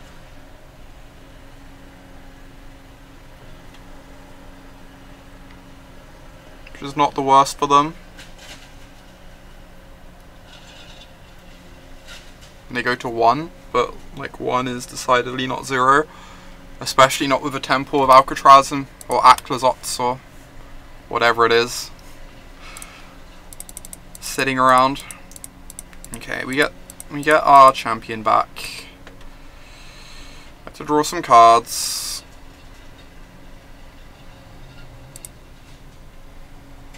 Duress, huh? That's interesting. I think I'm just gonna Duress them right now. We have 5, 6, 7. I kind of want the 9th mana for next turn. I also kind of want this Bloodfast. Maybe I don't want the Bloodfast. Maybe the Bloodfast is not like how this game goes. Maybe I'm just going like Duress into Scarab God plus Reanimate.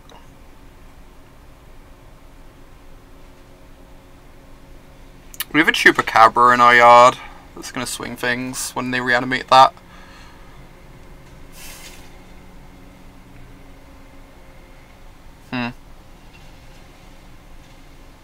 It's not obvious to me what I meant to do here.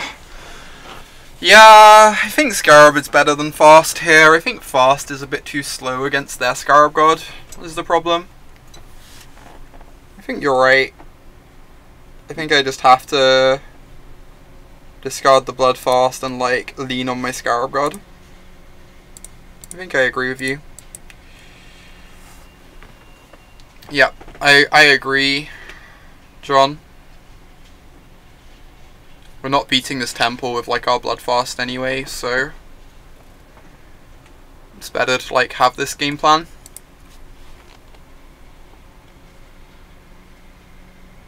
Oh wow, Syncopate and Supreme Will.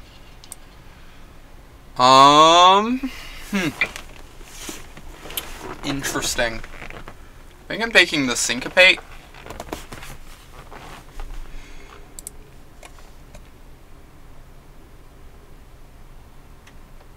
Since they only even have to cast it for 2 mana to stop us having animation up next turn. And it can just outright counter the Scarab God if they want to. Although outright countering the Scarab God doesn't seem great against our board, since they'd probably just die.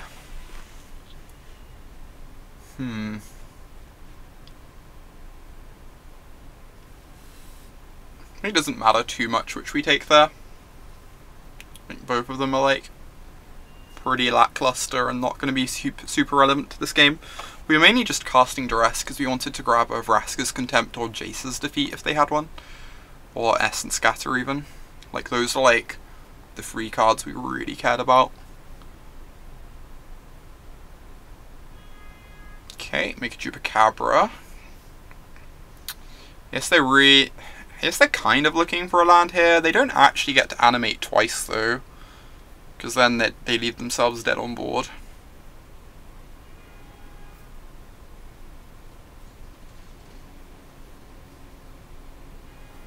They did find a land after bottoming.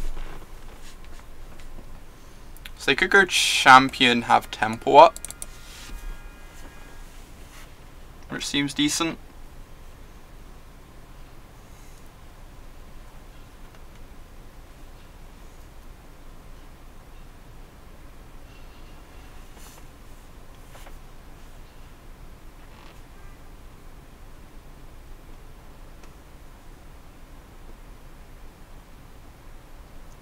Now we can't really attack with our Siphoner anymore into that board.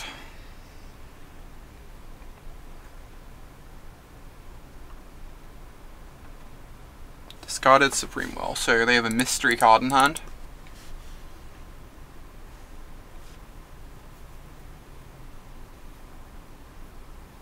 Okay, so we draw for turn. We play our own Scrabian God.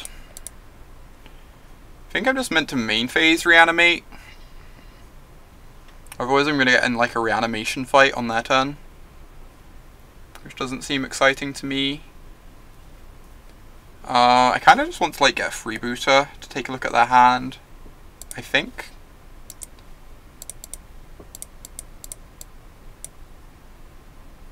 And then like it kind of forces them to make a freebooter to block our freebooter.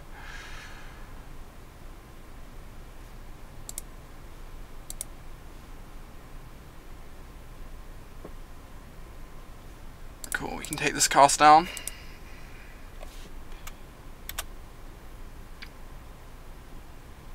Oh, see if they sacked God to Temple first? That's a good point. That's, yeah, you're right, Caius. We should have attacked. Yeah, you're 100% right, Caius. We should have attacked with our team and seen if they like sacked this. Or like forced them to sack something, right? Yeah, that was really bad. That was really loose. Hopefully it doesn't cost us the game, but that is definitely a misplay. And now it's like really awkward because I don't want to attack at all anymore, because now they can just like block a Champion of Wits and like reanimate it in their turn to find a Vraska's Contempt. I guess they can sack their Champion of Wits to do that anyway, but at least that gets a body off the board. Yeah, this is really awkward. Yeah, you're definitely correct, Caius, that we should have attacked. I think what most likely happens is they sack the Chupacabra. But there's like a non-zero chance they sack the Scarab God, in which case we win the game. And if if they end up like blocking a champion or whatever, then we'd have got to reanimate a champion with our Scarab God instead of the freebooter.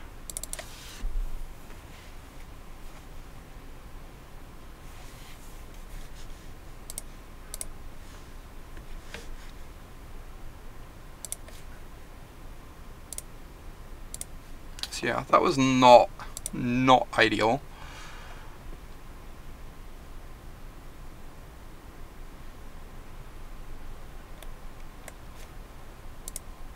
Okay. If they don't find a contempt though, we're in a fine spot, I think. Or at least we're still in the game. That's pretty good. Oh, they discarded a Gearhawk, so they can now contempt the Scarab God. Alright, this is probably game over if we don't draw another Scarab God this turn. How's the red matchup? Yeah, I missed that they discarded the Gearhawk, honestly. The red matchup, I've heard, is meant to be fine. I've not actually played against it with this list, though. I played against it with Jerry Thompson's list yesterday, and it felt like the matchup felt very close. But, like, having a close matchup against red is good. Compared to, like, most of the decks in the meta that, like, can't even boast that much. How's the Storm matchup? Oh my god. We beat Paradoxical Outcome, if you're willing to count that as Storm, yesterday. But hey, look at us being incredibly lucky human beings. Also, we get to attack them with the freebooter. Oh yeah, so good. If I attack with the 2/3, they just get to block and sack anyway. And they're going to have to sack something to not die to this anyway. So I think I'm just meant to, like, attack. And then cast Scarab God.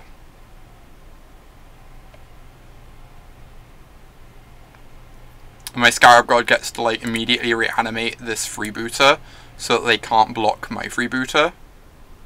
Which is kind of great.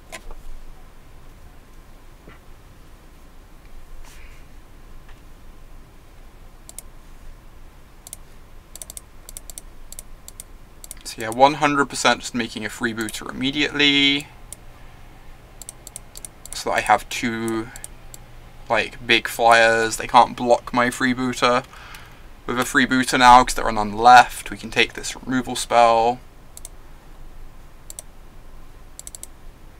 I think I'm just going to play out my land, because, like, every mana matters.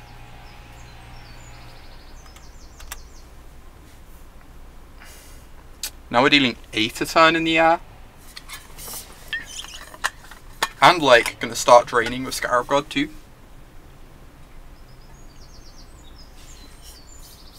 They can go cast Champion, try and dig for a Contempt. But if they miss, it's like a whole turn cycle before they can cast any cards they get off a reanimated Champion.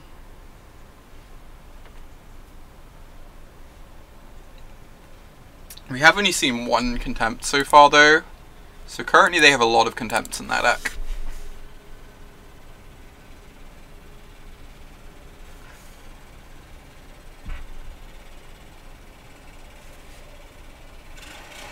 Ooh. I'm going to close the window a sec because of the noise. Sorry about that.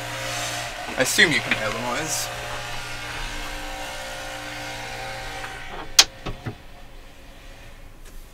They discarded a champion, so they get to reanimate it, which is quite strong.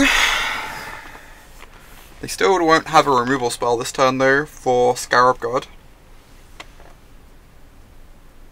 So we're going to get to swing for 8 with our freebooters and get some Scarab God drains and scries going on.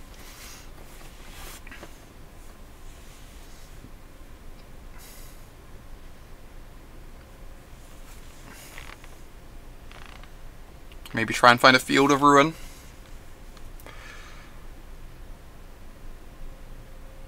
Oh, that's so good. They killed one of our freebooters.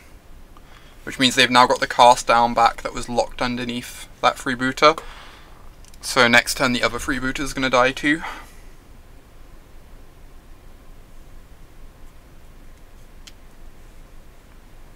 Okay, so I want to reanimate the Siphoner, because then I'll have enough energy to draw a card. Which seems relevant to me.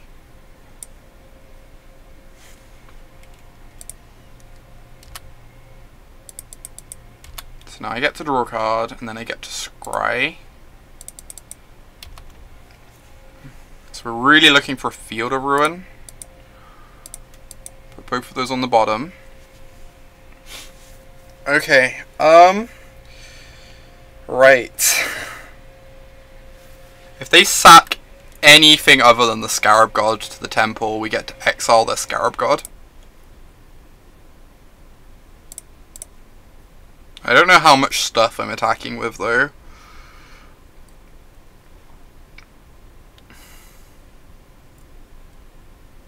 I think it's just these two.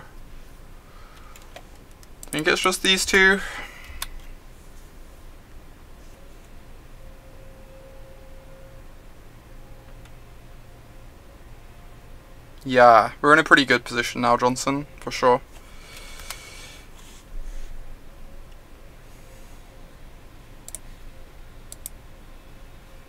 If they're on Jerry Thompson's list, they have no more Scarab Gods left.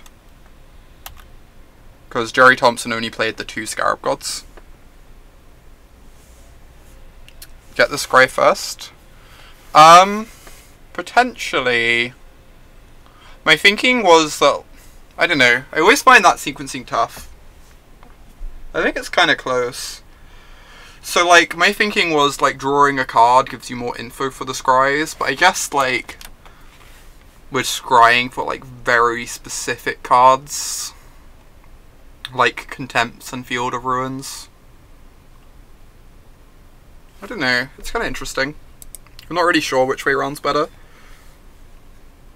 Yeah, I felt like I wanted a 3rd Scarab God in Jerry Thompson's list, Chris.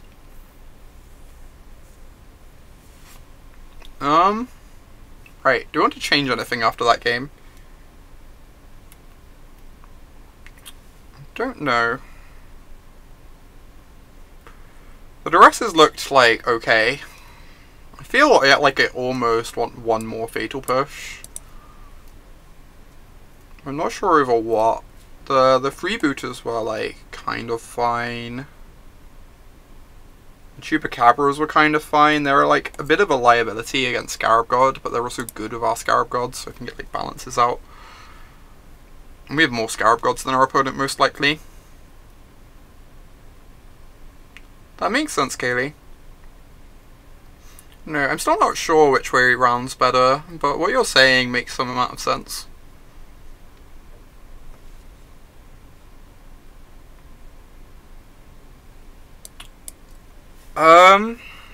I do feel like I want one more removal spell. Just because, like, losing to Freeboot to Siphoner on the play is a thing.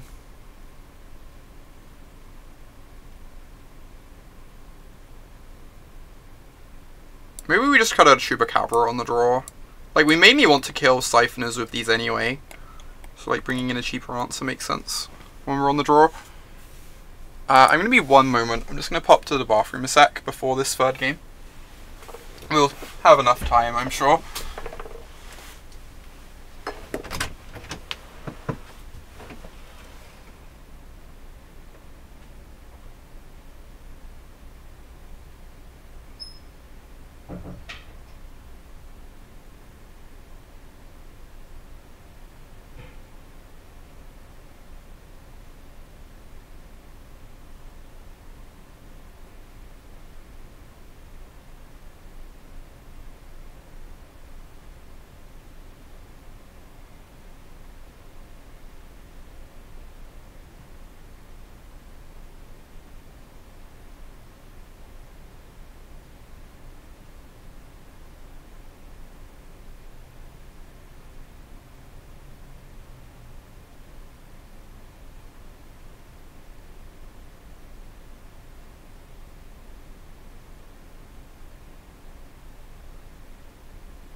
Okay.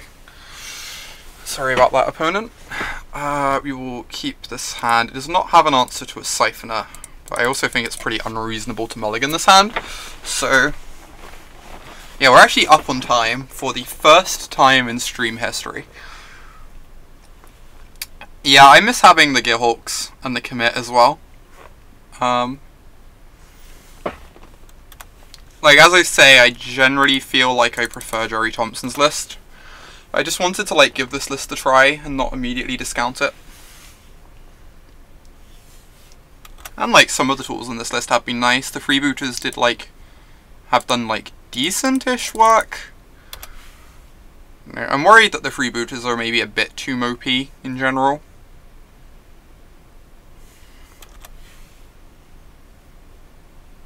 The hand is very good.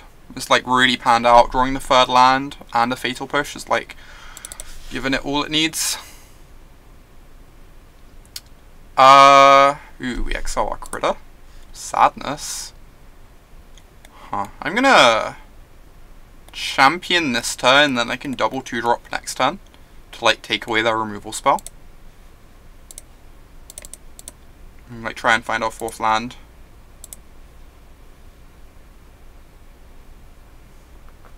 Thanks, Caius. Definitely discarding the push. I'm not really into the idea of discarding Liliana. I guess we can discard the Eldest Reborn instead. There is like a world in which we like discard Liliana, play Eldest Reborn on 5, and then we get like Liliana back on like turn 7. We're definitely discarding a 5-drop, I think. I think the rest of our hand like makes a lot of sense to keep. How's Charter Course? Charter Course has been solidly medium, and I would be surprised if I actually register Charter Course this weekend. I've not been excited with it.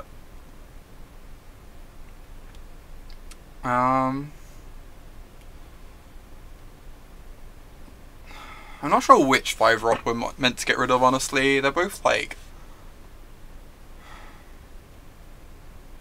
Yeah, resolving Eldest Reborn seems good, it does. And we get back the Liliana in like 2 turns afterwards anyway.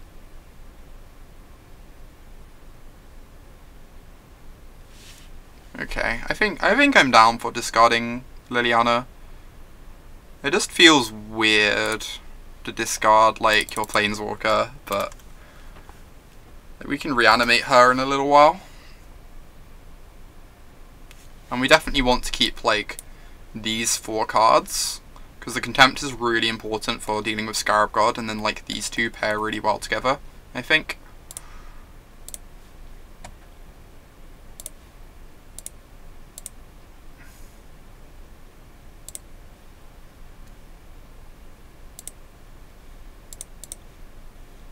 Okay, let's go ahead and cast my freebooter.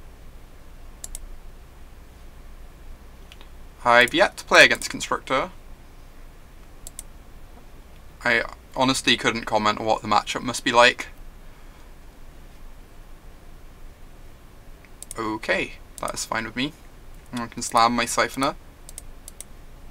I guess the one awkward thing, it's like a bit harder to play Eldest Reborn proactively than Liliana. Like we kind of need them to cast a creature or Planeswalker at some point soon. I think we're going to be fine though.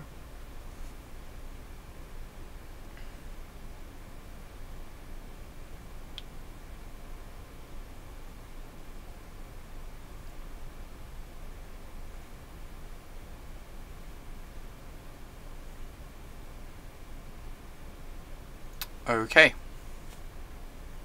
Champion of Wits. I kinda just want to cast my Eldest Reborn. It's gonna get a clean 2 for 1, right? They're gonna discard a card and we're gonna get the Liliana back. I'm like obviously not excited to not get value out of the Edict. I also kinda want to be using my mana. And this will still like get a 2 for 1. So I can't really complain.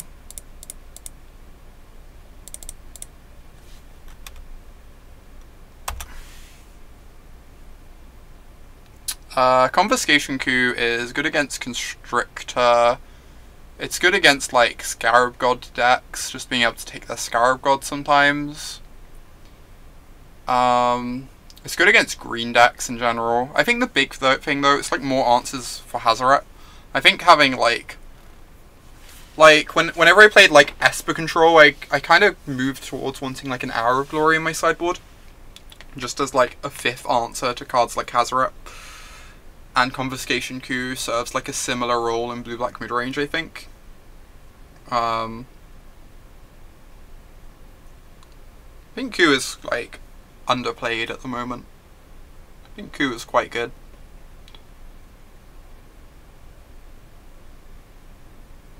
I did like the coups in Jerry's sideboard when I was playing that list.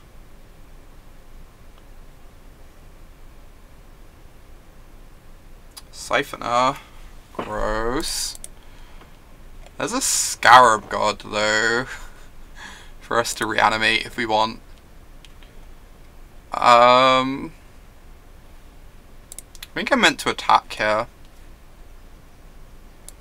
since we're going to be, like, at 7 mana before our opponent anyway, for reanimation. So if they want to trade off, we're fine with that. Also, like, if we get a Scarab God back, it gives us something nice to reanimate, which is pretty scary for our opponent.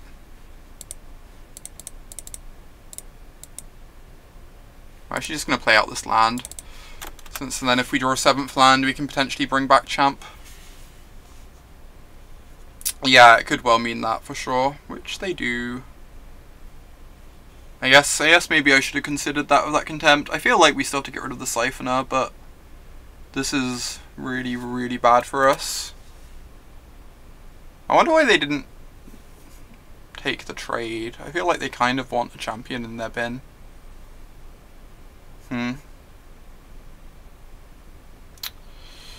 This game's going to be really, really hard to win now. I guess there are no creatures in the yard currently. You think we have to hold the Contempt? Yep. I think you might have been right. I'm just like, let them draw a card off the Siphoner. I think I agree, Kaylee. What do we do now? I guess I can champion. If I accidentally discard a creature, I can reanimate it with Liliana anyway.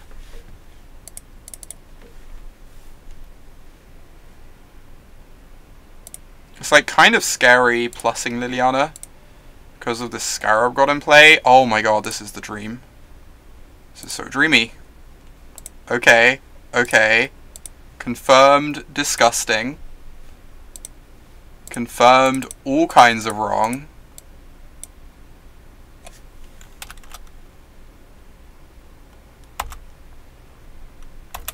No, that makes complete sense, Kaylee.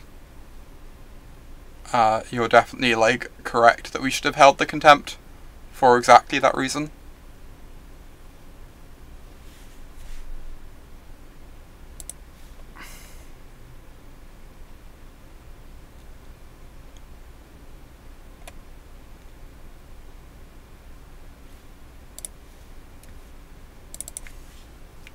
Skill game, I know, right?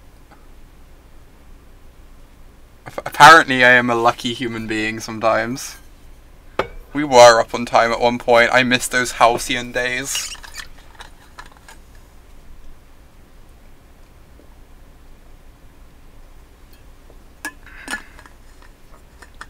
Accidentally discard a creature.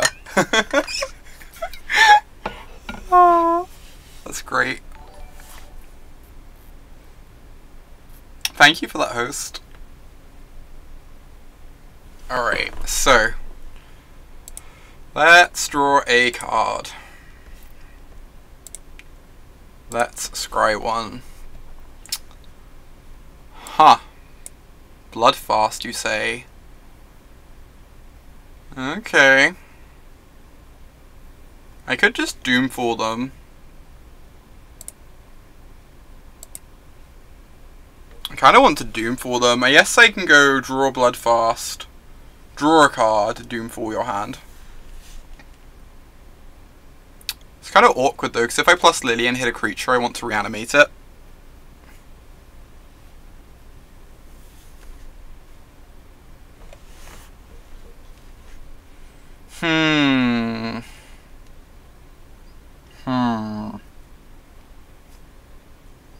Scarab God is a zombie, geez, you're right. That's delightful.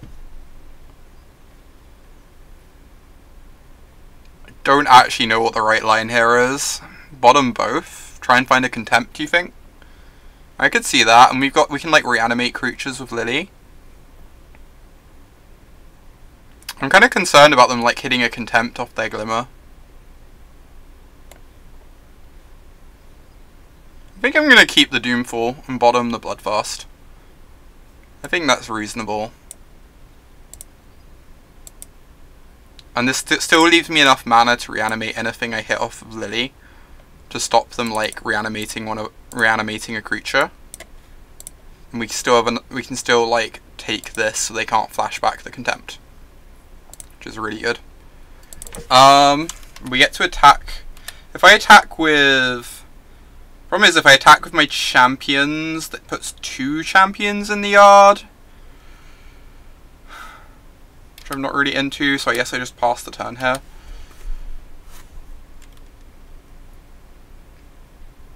I get to scry 1.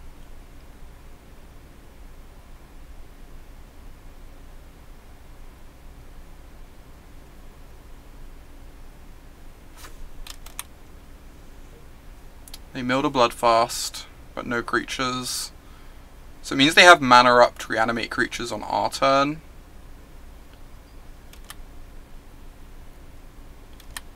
I'm hoping to do a Tron stream next week at some point. I really would like to play some Tron on stream. I'm like pretty keen on the deck at the moment.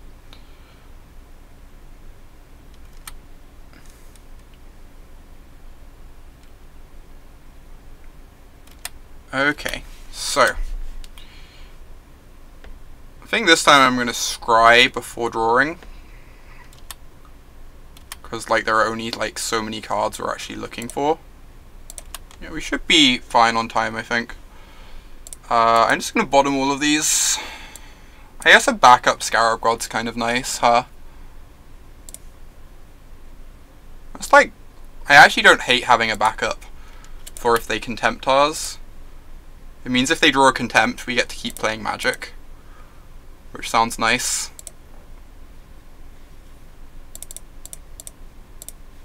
Okay, reanimate the Siphoner.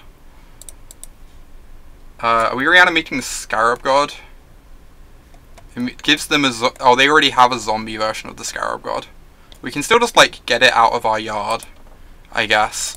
I kind of want to hold up Scarab God mana for their Liliana Plus though. Okay.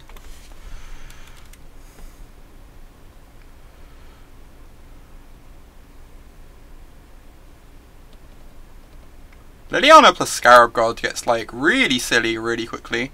I guess holding things up like this way means if they contempt our Scarab God, we also just get another one in response, so that we still get our scries next turn, which is pretty relevant. So like now we have protection up. I guess they also have protection, but they have a lot less mana than us. They can only activate Scarab God once per turn, whereas we can do twice. So we're able to like overwhelm on that front.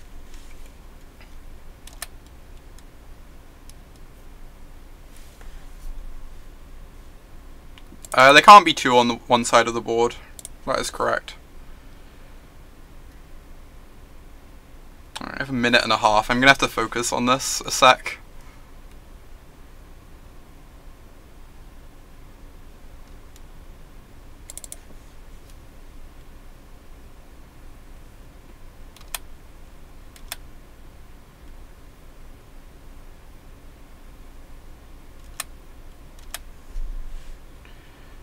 Alright.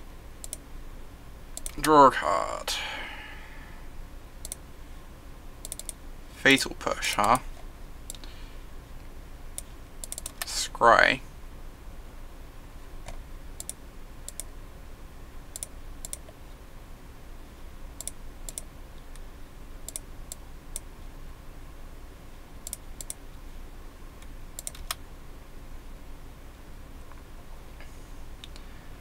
So now I can contempt their Scarab God.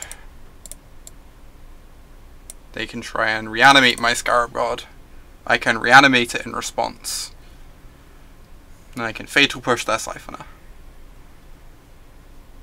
And then they're just like super dead, I think. I think that's how this goes.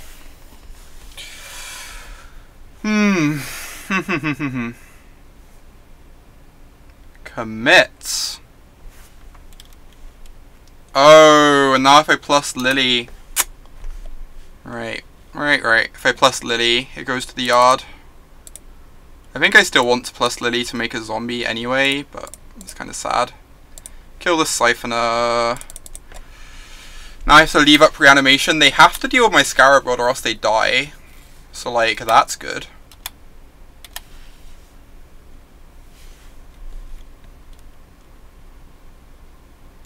I guess I have half a minute to win this game as well. I think they're, like, mathematically dead now. Because I can reanimate my Scarab God if they go to kill it. So I'm gonna get to scry 6. If they kill any other creature, I still get to scry 5 and they die. So I think they're just mathematically dead. But we'll see.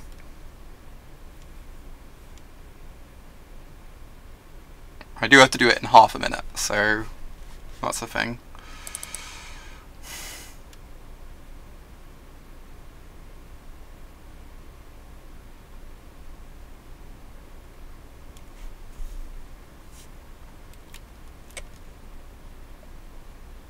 Okay.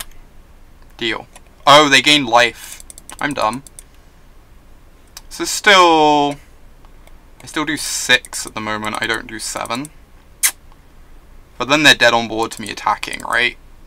Then they're dead on board to me attacking. Because of all the menace.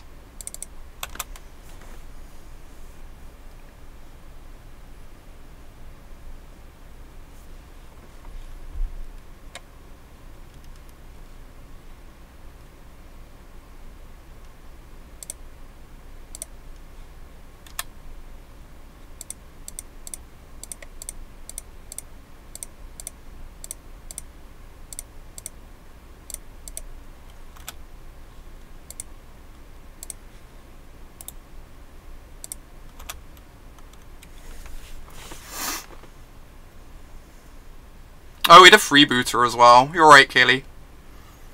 We could have done that instead.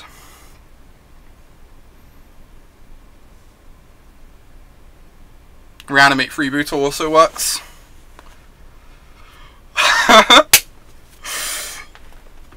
Oh my god.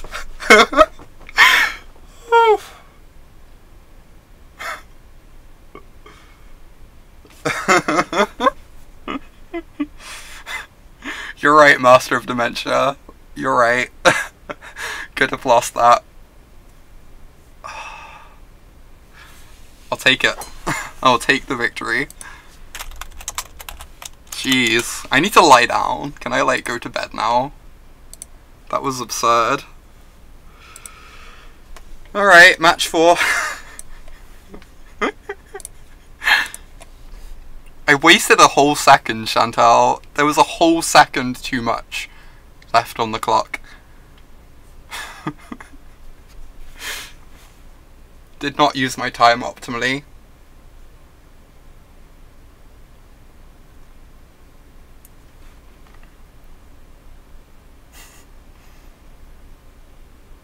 Alright. To anyone enjoying the stream, please consider giving it a follow so you know when I'm on in the future. I'm trying to stream, I just got back from like the Pro Tour and such, and I'm trying to stream like most weekdays at the moment, which is pretty great. Playing a variety of formats at the moment, testing standard, because it's my unified RPTQ this weekend. So consider giving it a follow, and if you follow me on Twitter, you will know when I'm going live as well. And also, check out the podcast I'm on. And I'm not just doing this because the host of the podcast is in chat, but Proven Combatants. It is great. You should go listen. And I just linked it in chat for for all those curious. I will go first. I will enthusiastically keep this hand. Turn 2 Siphoner with card draw up. Unbeatable.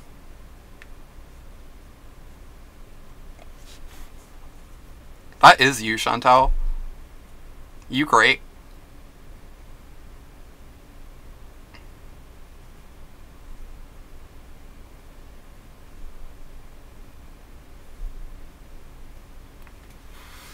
Turn 1 push, turn 2 Siphoner with an energy is like kind of living the dream. Even got the Scarab God for the mid game, plenty of lands.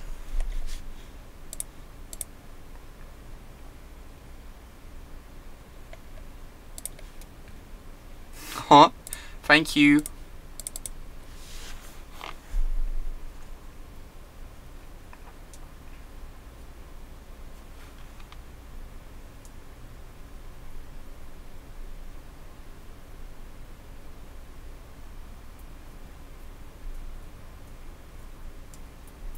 Opponent deciding on their mulligan. Yeah, Blue-Black's been doing decently for me. I think I preferred the list we played yesterday. The list we played yesterday was quite a few cards different. We had, like, Gearhawks, and, like, Supreme Wills, and, like, more, like, it was slightly bigger and slightly more controlling, instead of playing, like, the freebooters and charter courses. But I think Blue-Black Midrange in general has felt, like, better than I expected.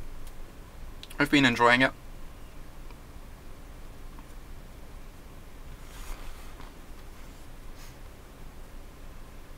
I still need to play against more red decks with it though. I've only played against red once so far in like 7 matches. Cue my opponent playing a mountain. No Gonties though. Yeah, I think more Gonties sounds reasonable. Gonties pretty great. Okay, let's cast my Dark Confidant. Next time we get to Doomfall them, try and take a History of Benalia before that card takes over the game. Let's see what's going on. Okay, someone does not realise that Goblin Chain Whirler was a card that was printed. Also, we're dead. Just like stone dead. Huh.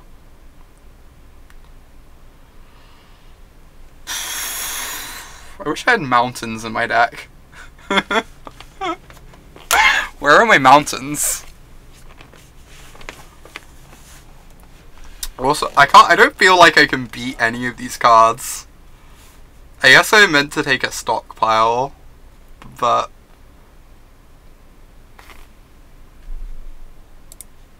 okay, go ahead.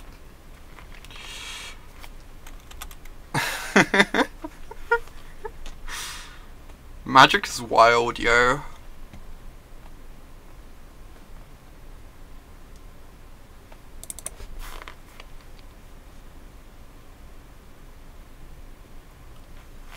I feel like I literally... Yep. History Benalia off the top, strong. I feel like I literally have not seen an Anointed Procession in play since the new set came in to Magic. Like, came into Standard. It's actually been that long since I've seen an Anointed Procession on the battlefield.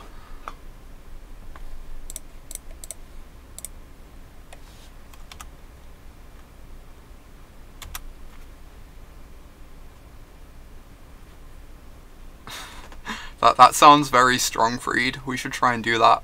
Try and do exactly that thing. Scarab God, the History of Benalia. If you Scarab God a History of Benalia, do you get 2 4/4s?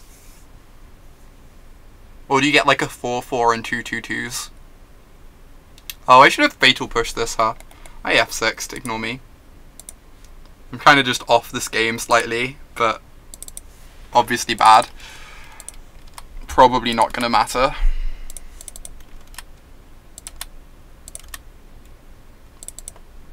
We're actually like in a decent position if they brick on that land drop, right?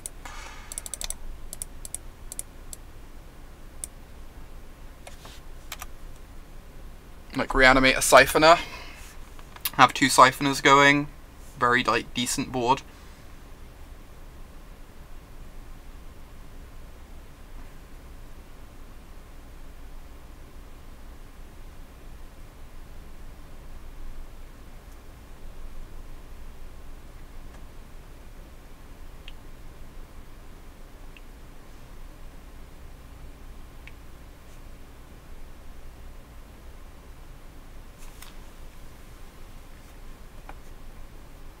That feeling when I have a minute and a half more on the clock. Rare occurrence. Opponent has conceded the game. Okay, they are showing the appropriate amount of respect to the Scarab God, which I like. So this stuff all seems great, for sure. Aetherborns don't seem exciting, as usual. The removal doesn't seem exciting, as usual.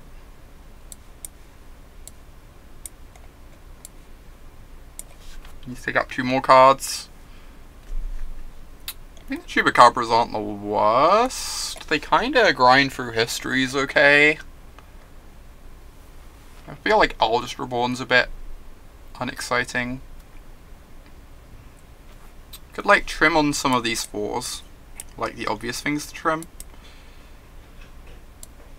Like something a bit like this.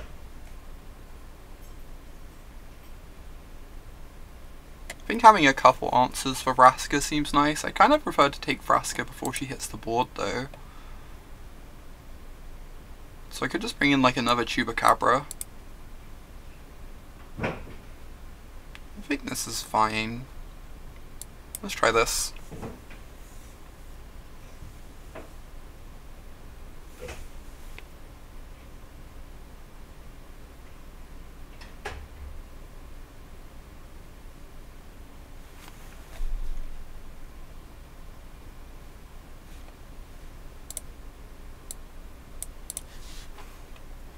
So currently we're like 4 for 4 on matchups where we're boarding out the Aetherborns, which is not like the most encouraging thing for main decking that card. I wouldn't be surprised if it's just like the only matchups where you want them are like the vehicles decks and the red decks. Even against the vehicles decks they aren't great.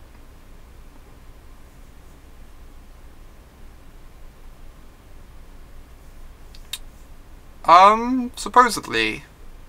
Technically there should be more red online, except no one's playing it. I guess everyone's just kind of bored of it. Against mono green they're great, that's true. Yeah, they're very good against mono green.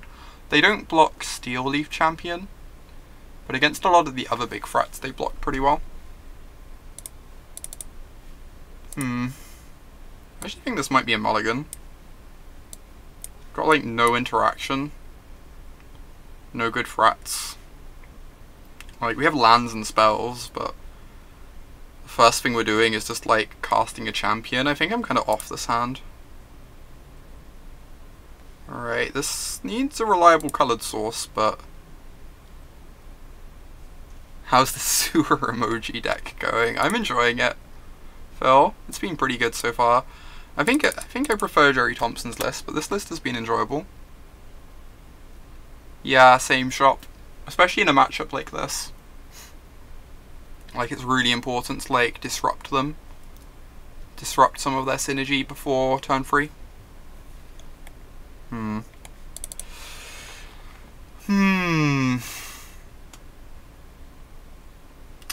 Scrybug. The Scrybug is real. Am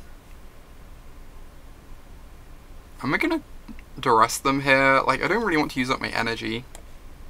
I feel like I'm just like playing this and passing. It lets them stick a stockpile, which is sad. But if we rip a swamp, it means we can save the Ether Hub energy to make blue for our Champion of Wits.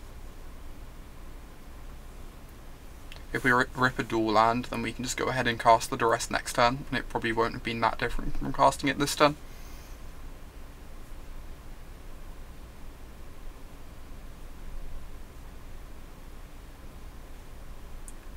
Classic double plains opening. Okay, there's the Renegade map. Gonna go find them some black mana. Right, this turn we have to try and interact. Obviously it does not make our mana situation great, but it is what we are doing. They have a Fatal Push, they just get to kill us anyway and get back what we take. That's pretty sad times. Yes, I'm taking... I could just take the Fatal Push. They get to resolve a history next turn. Then, like, we could draw a blue source, trade off with one of the tokens. Yeah, I guess if I don't take the Fatal Push... So there is an option. I could take the history. They untap Fatal Push my freebooter, and then I could rip a swamp. So that I can take their history before they cast it.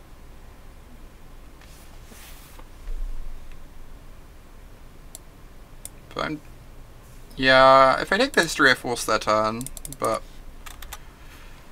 I kind of feel like the Duress is probably going to have to take the Vraska at some point, is the problem.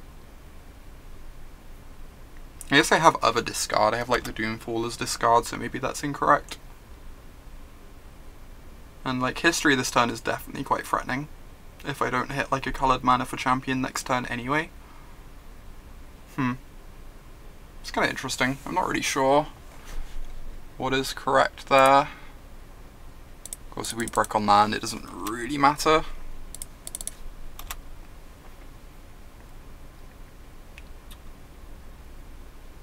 I don't think they're so much Absent control, I think they're still like Absent tokens. Just like the tokens has a bunch of control elements, right? You have like a bunch of like removal and planeswalkers and interaction to like buy time. Oh my god, thank you so much for that subscription, Mr. Spear. I really, really appreciate it. Everyone, spread some hearts in chat for our returning subscriber. It's awesome to have you back. I hope everything's going well.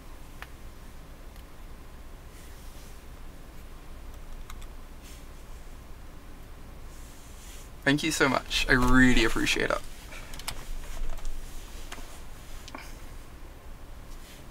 I do not appreciate this mana situation. Yeah, it's great to be streaming again. I'm really, really enjoying it. I feel like it's been going pretty well. And I'm hoping to keep it up. I'm hoping to do like most weekdays from now on, now that I'm back in the country.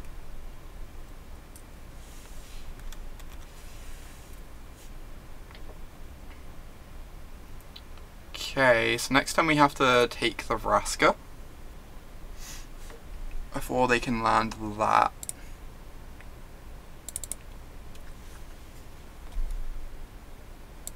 Ooh, we drew a land. That's really good. So now we can lead on Duress to see what's going on. I guess we lead on Champion, right? I'd kind of like the info though. Whatever, let's just lead on Duress. They have 2 Thopter arrests, so they get to kill our creatures, which is actually a bit scary, because these knights might just end up killing us now.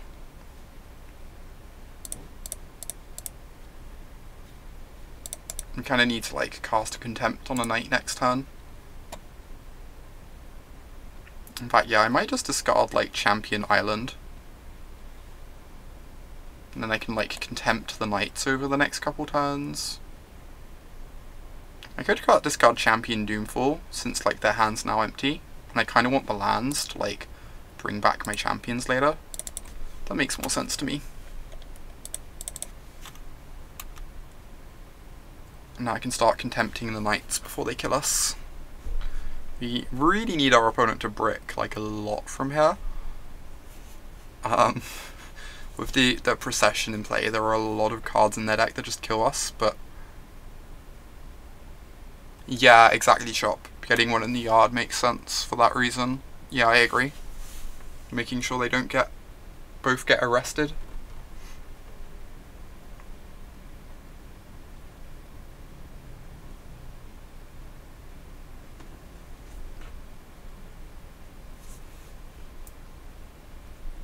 The Default arrests are kind of nice against Scarab God.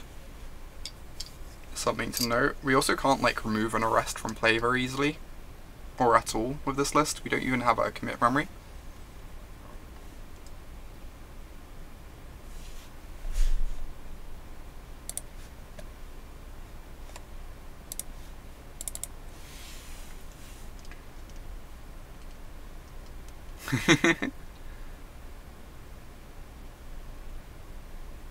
Oh my god, Chantal.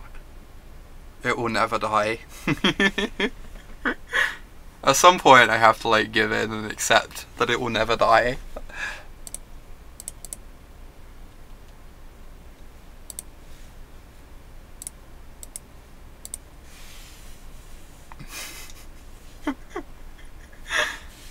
Oh, I forgot to hang up Mew on a completely unrelated note. There we go. The bear pit hype is real. Oh my god. I will never stop being upset at Dave about that.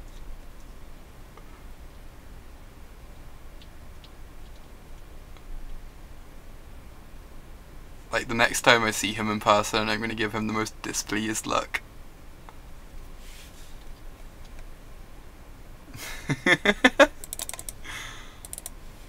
You 100% didn't forget, Phil. You're just saying that to, like, upset me.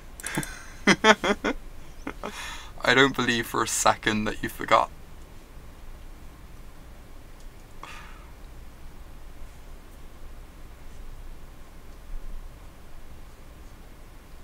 What are they gonna take here? If they take the champion, we get like another loot trigger, but they get to attack for 4.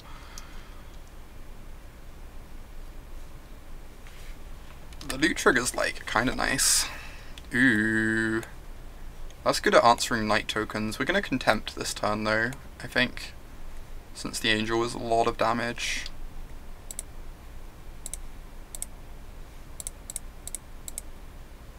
So let's just do this.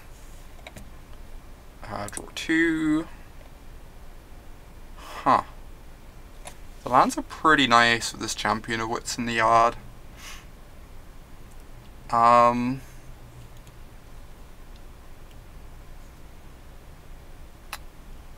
these spells are good too though. Okay, I almost just want to discard the lands, even though we have the champion in the yard. I guess Siphoner's not actually drawing a card for a while. We've got the Ether Hub, but we need double black for these spells. I'm actually going to discard the Siphoner. I think it's a little while till we get to use it anyway. Unless we draw a black source. We can discard like an island.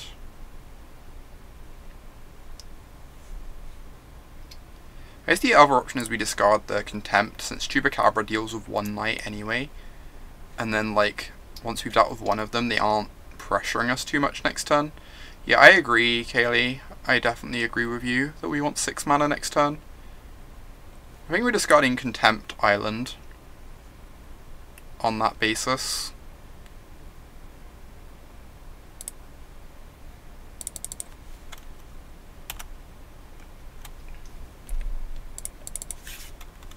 At the RPTQ? Depends like what your team's playing, Johnson. Like that's honestly a really hard question to answer without knowing your teammates' decks and like how it affects your teammates' decks. I think Esper controls like a bit of a better deck than Blue Black Midrange, but like Blue Black Midrange takes a lot less of the card pool,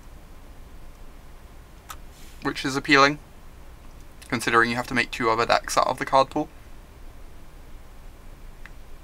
Oh, Lyra's kind of scary, for sure. We have the Chupacabra for that, if they cast one this turn at least. That sounds... I feel so sorry for you, Shop. Being the person stuck with the green deck is like the worst. Alright, goodbye champion. I guess goodbye... They could take the freebooter, but then they can't Fatal Push the champion this turn. And Fatal Pushing the champion's not ideal anyway.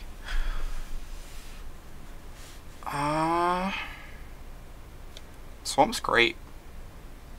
Don't have to use up energy now. Okay, let's attack for 1. How many Vance's blasting cannons has Steven registered?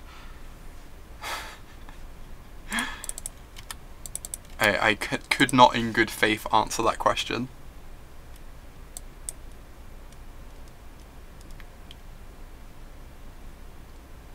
He was pretty jealous of the blasting cannons in Aaron Barrich's list though.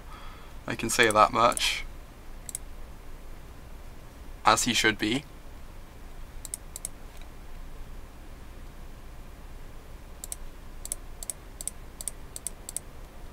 Oops. Come on. Modo, come back. There we go. If more than 4, stop him. 4 is fine though. We're fine with the first 4.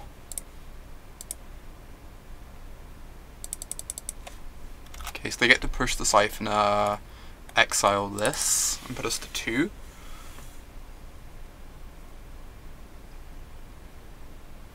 Yeah, I think you can play blue-black midrange and blue-white, Kaylee. Like, blue-black midrange ends up losing Negate and Field of Ruin, but I don't think Negate is too important, honestly. Because you've got Duresses and Doomfalls. I would say you should play Esper in that situation, Johnson. But, if there's even a slight chance of it affecting your teammates' decks, I would probably just play blue-black instead. Yeah, I'm teaming with those people that Phil just said. Those people, great.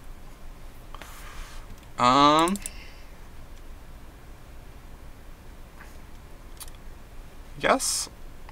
I need this back to block, because we know they have a Fopter Arrest in hand. And we're on like 4. So I'm just going to bring back this champion.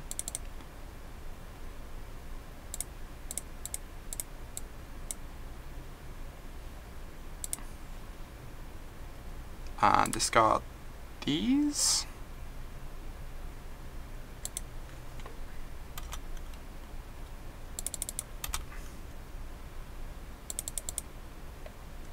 Yeah, I have to bring back the champion this turn or else I lose it. You're correct, Chris, because of the tracker on the opponent's side.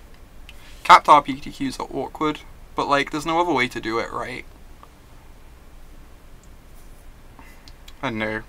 The whole like Team PT has been really awkward for a bunch of reasons. It's like this really sweet concept that is really hard to do in practice without there being a bunch of different issues. Alright, they can take the Siphoner to stop us drawing cards, and then Fatal Push the champion. Oh, they have a stockpile. Jeez, that's so good. Stockpile is terrifying.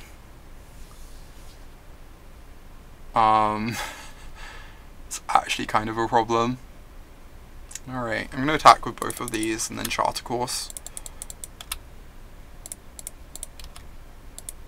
We have to end this game very quickly now, because they're going to be gaining 2 tokens a turn off the stockpile and some scries.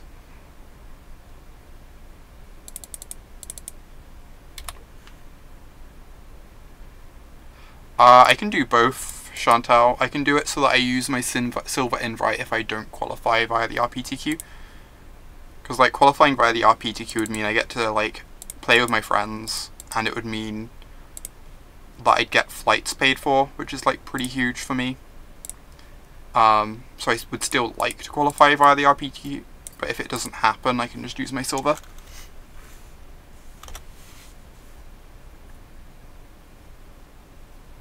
I have no idea, Shop. I need to figure that out. That's like a really hard thing to answer. I honestly don't know. Now they can like...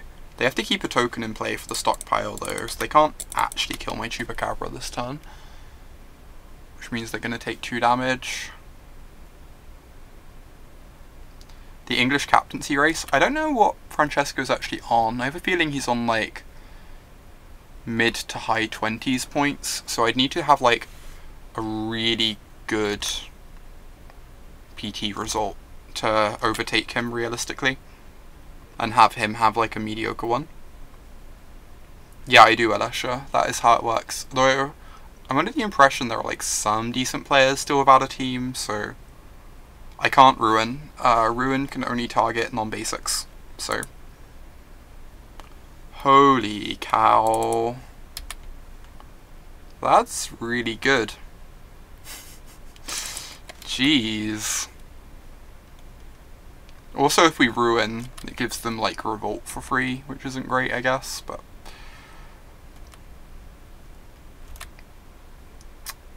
That's a really good con. Huh.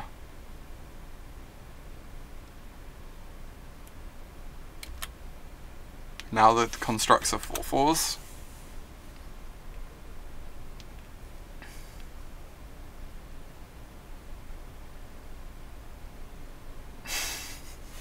This is kind of great. Jeez.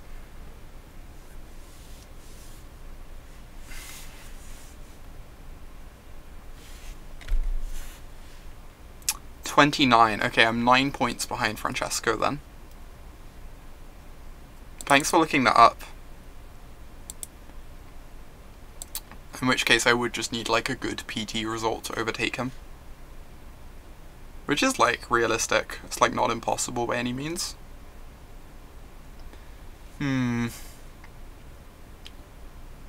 Yeah, I'm willing to believe I can't win this game. Maybe I can draw like a Scarab God.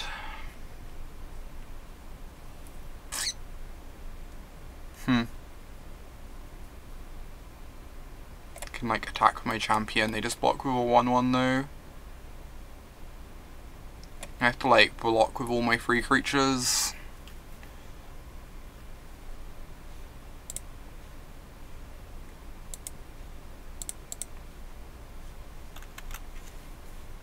Yeah, for sure.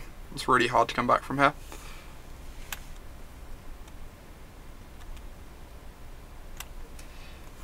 Good question, Johnson. If those are what your team is playing, I would probably just play Esper and make it like close to... I really like Brad Nelson's list, if you can like take a look at that. I know my list for the PT was like a bit unrefined, and I think Brad Nelson's list corrects like a bunch of the things I'd personally want to change, so checking out his list would be a good idea.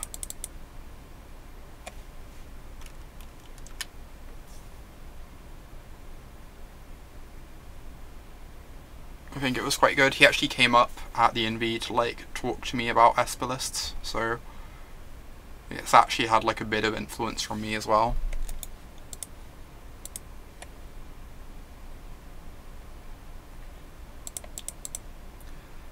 Alright. Am I changing anything else? Yep, Spyglass right on time. I wonder if Gonti's good. Blocks history tokens. Can take a Khan or a Vraska. Taking a Vraska is like amazing. There are lots of cards they have that just don't matter as well, but it might be better than like one of the Chupacabras.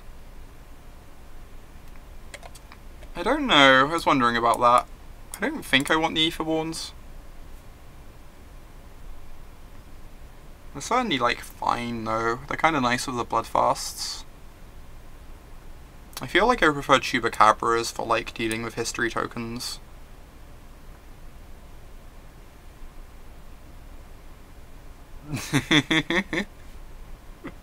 They sure do, Phil. They sure do. I think I like this. I think I like this setup. Like, I think we want some number of contempts for, like, Vraska and the Angel. But we also want some number of Chupacabras just because they play well against history. There's a mulligan. We can cycle this land, but we're not doing anything to turn 3, and that's if we, like, draw well.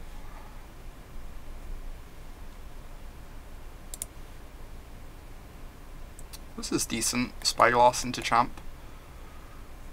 Set up for, like, a Scarab God. Honestly, Scarab God is probably just going to get exiled, but I think it sounds reasonable. It's definitely better than R7. Yeah, very easy sneak. For sure. Right, let's find that land. That is not a land.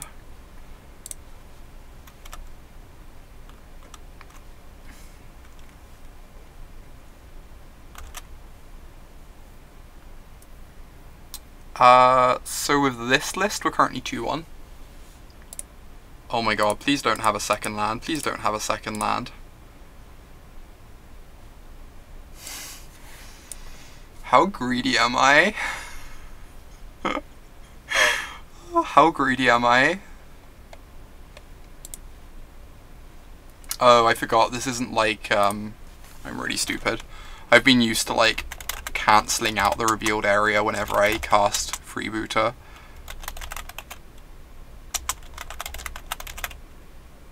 Stockpile, history, arrest. Yeah, Fungal is pretty great. Am I just naming Renegade Map, or am I being reasonable when naming Stockpile? Oh, can this take an artifact? It can. That's adorable. I guess I'm naming Map then, just to, like, buy time against the arrest. Okay.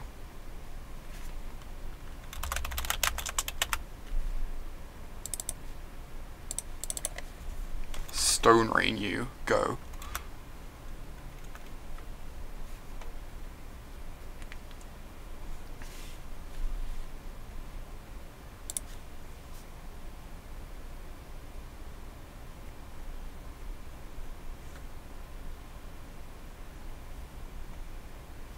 Right, there's the wilds. There's a Siphoner that they have a fungal infection for, so yes, I'm not casting that. Let's get my Bloodfast down.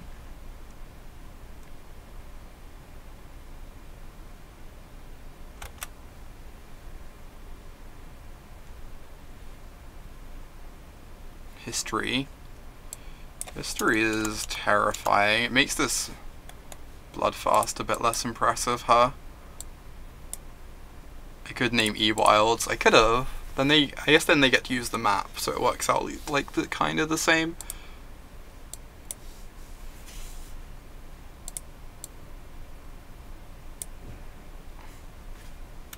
I think I'm gonna lose this game to Night Tokens. Get that distinct impression.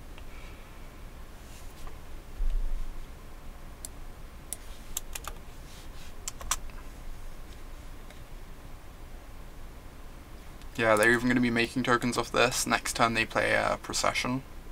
So it's like I have to negate the Procession, but then I'm taking 8.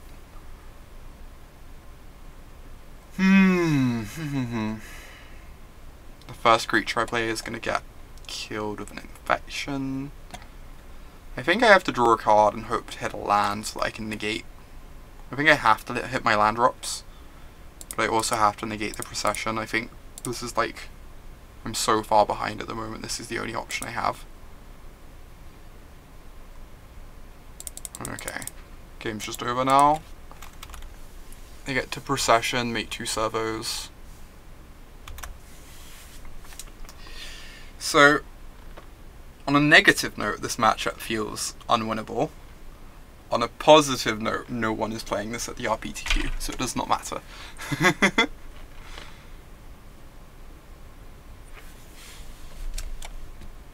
I guess I transform this.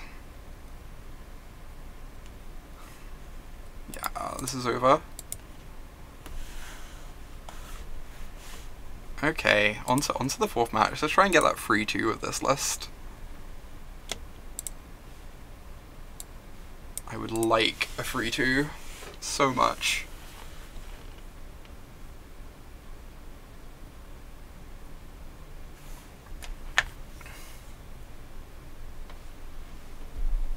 And then this is likely to be my final match of the day. I wanted to do a cube draft too, but I have to write my article tonight, and that's going to take me like 2 or 3 hours. Most likely, probably like 3 hours. So I'm probably going to head off after this one, but then tomorrow I'm hoping to start a bit earlier than I did today. Like at least a couple hours earlier, so we should get in like a nice long stream tomorrow, which I'm excited for. I'm also excited for Highland Lake. It's been a while since I've seen a Highland Lake. Oh my god, what is this? I'm so excited. I guess I'm just gonna see what's up.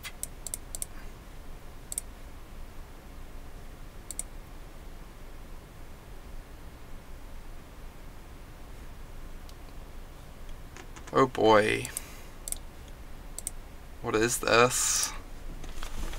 Blue-red midrange, kinda? Blue-red wizards, you think? Sorry, Loki. You're right. That is a thing that keeps happening. For sure. I guess I'm gonna take the Phoenix from their hand here. And then we can Chupacabra this next turn. Maybe I meant to play the Swamp there in case by like some weird scenario I want to double Aetherborn off like another Swamp next turn. But that seems pretty unlikely.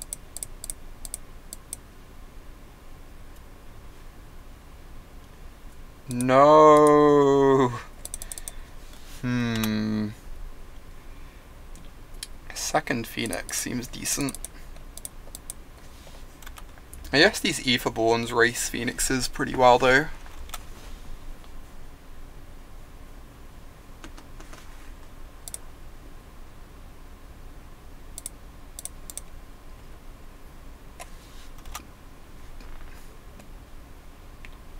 Okay, so this time we're just gonna kill this.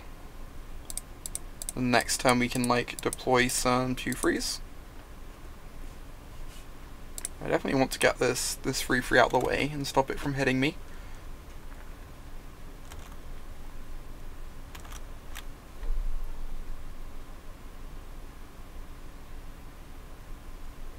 Ooh, Virtuoso is annoying.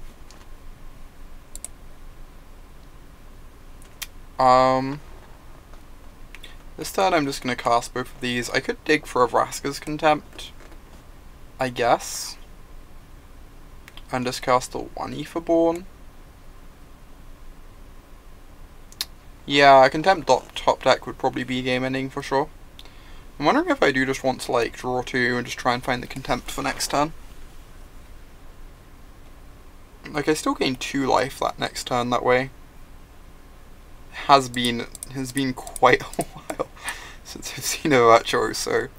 This is an accurate statement. Loki.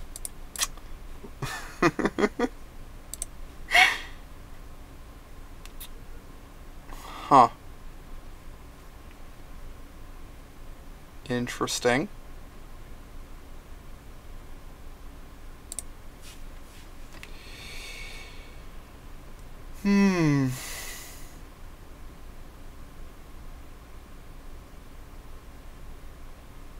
I think I just discard a Chupacabra.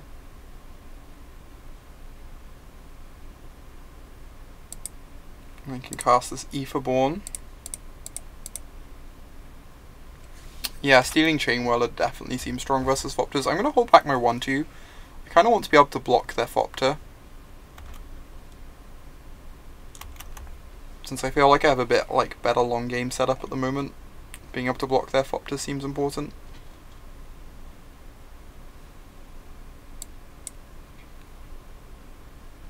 Oh, discard an ether. Oh, you're so correct. If we discard one of the Etherborns, we can reanimate it. Yeah, that would have been great, for sure. I did not think that. I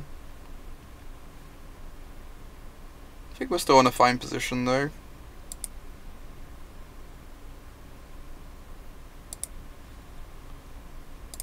Alright, attack with my Etherborn. Jesus. Alesha, that's so... I'll have you know that's clearly Liz punching a bear. I could cast Scarab God this turn, then next turn like use Chupacabra to Time Walk the Phoenix. I kinda want to get down like 2 spells though. I think that seems pretty great to me.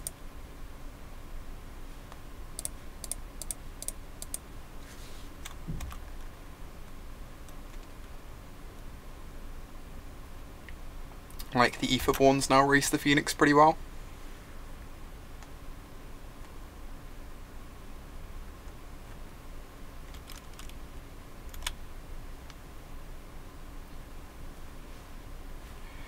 Even get to draw a card, because we are the luckiest. Apparently we're the actual luckiest. Attack with my Etherborns, I guess. Could even attack with the Freebooter. Because now the Fopter isn't, like, so scary.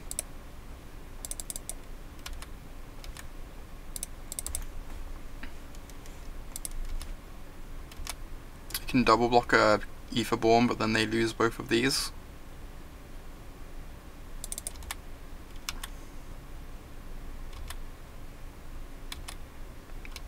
I'm gonna upkeep kill the Phoenix, because if they have, like, something to protect it, it eats into their mana. If they have something to like kill it so it rebirths. It's kind of unlikely because they probably have just killed this instead, but still like technically correct. They could have a counter spell, right, and that would use up their mana.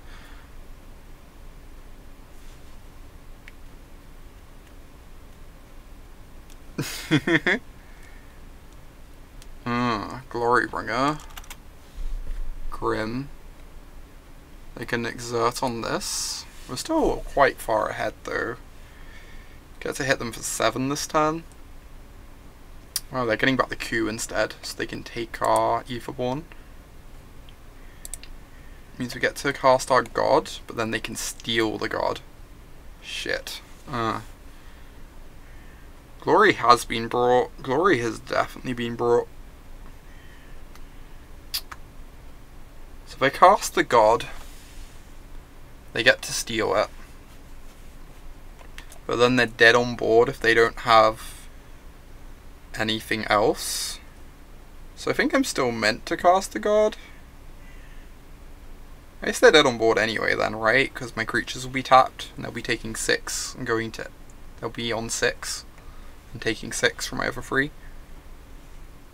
So I guess I don't cast the god. It is unlike me. I have changed. I have changed. I'm not going to cast the god this turn. I think one of the ways we lose is like them having a cheap answer and stealing our god in the same turn. And if they don't have a cheap answer, they die anyway to our board.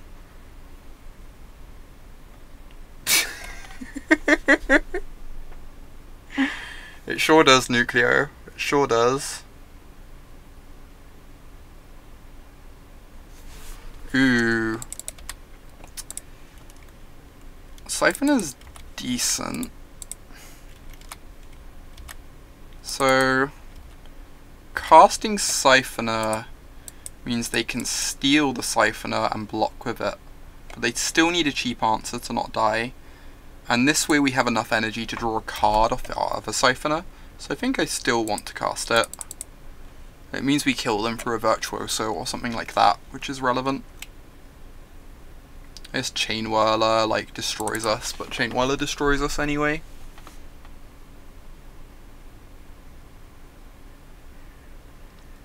No, if they steal the Etherborn, they don't get to block with it. because it's tapped.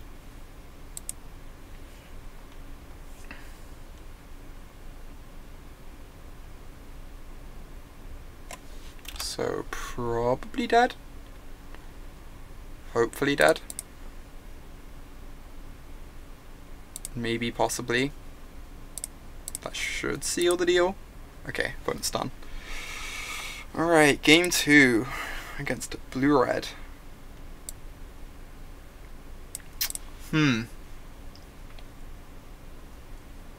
Don't know what I'm doing against blue-red.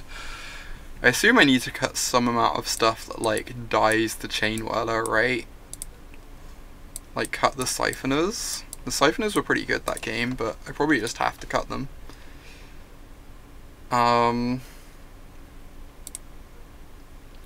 Just, like, really awkward. Cards like Confiscation Coup kind of make me want to board a bit, like, be fairly big post board. But cards like Chain Whirler...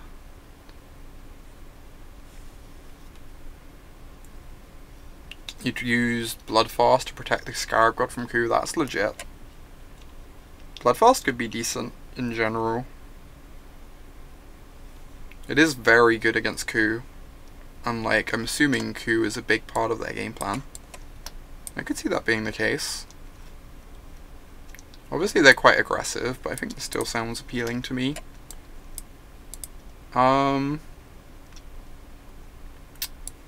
This is like exactly the sort of matchup I wish I had Supreme Wills for. Just because being able to bring in something that can counter Q or Phoenix seems amazing. Whereas negates don't have that sort of versatility that you really need in this sort of matchup. I'm wondering how many Aetherborns I want. They're quite bad against Chain Whirler, but they're quite good otherwise. Like, they were obviously very good that game. Hey, Amy.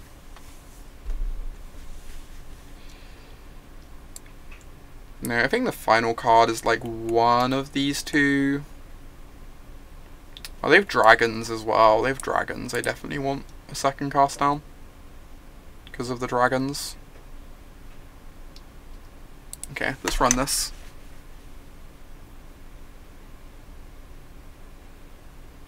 Please don't, Phil. That sounds awful. Ooh, this hand is great. And by great, I mean sub-medium.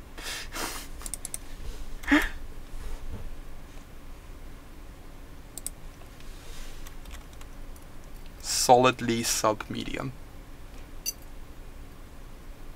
I would be surprised if Chain Whirler gets banned. I think Chain Whirler is like pretty oppressive, but I'd be surprised if it gets banned. I think with his list, that's probably never boarding it out is probably correct. This list is a bit different, but I also prefer Jerry's list, so there's that.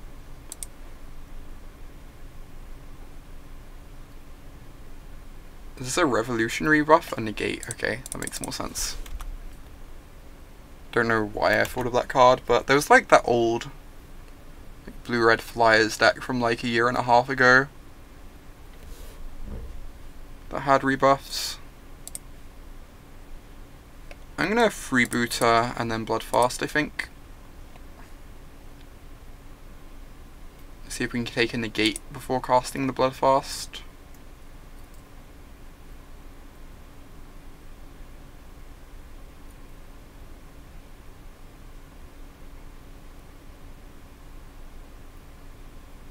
That sounds horrifying, Phil. You can just, like, never block a Chain Whirler with an X4. Oh, jeez. So I'm gonna hope that my opponent doesn't draw a 4th land. Think that is the plan.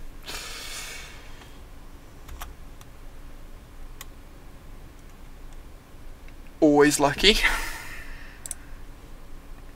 Always the luckiest.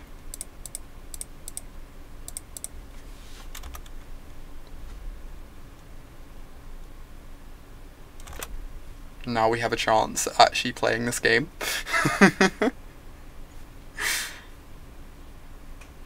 Yep. Yep, yep.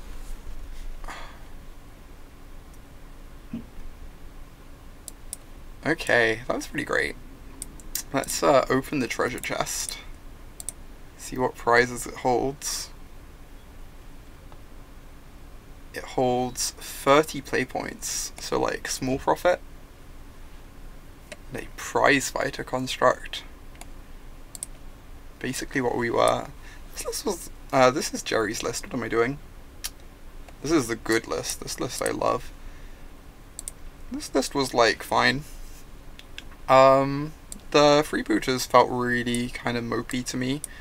Like, they did solid work across the games, but I don't think we needed them. I think I would have preferred just like having a lot of the tools that Jerry's list had. Thank you, Phil. I'm looking forward to writing it. I think it's going to be really solid. Chupacabra was like also like fine, but not amazing. I think part of what I like about Jerry's list is it feels like really well equipped to attack like different things.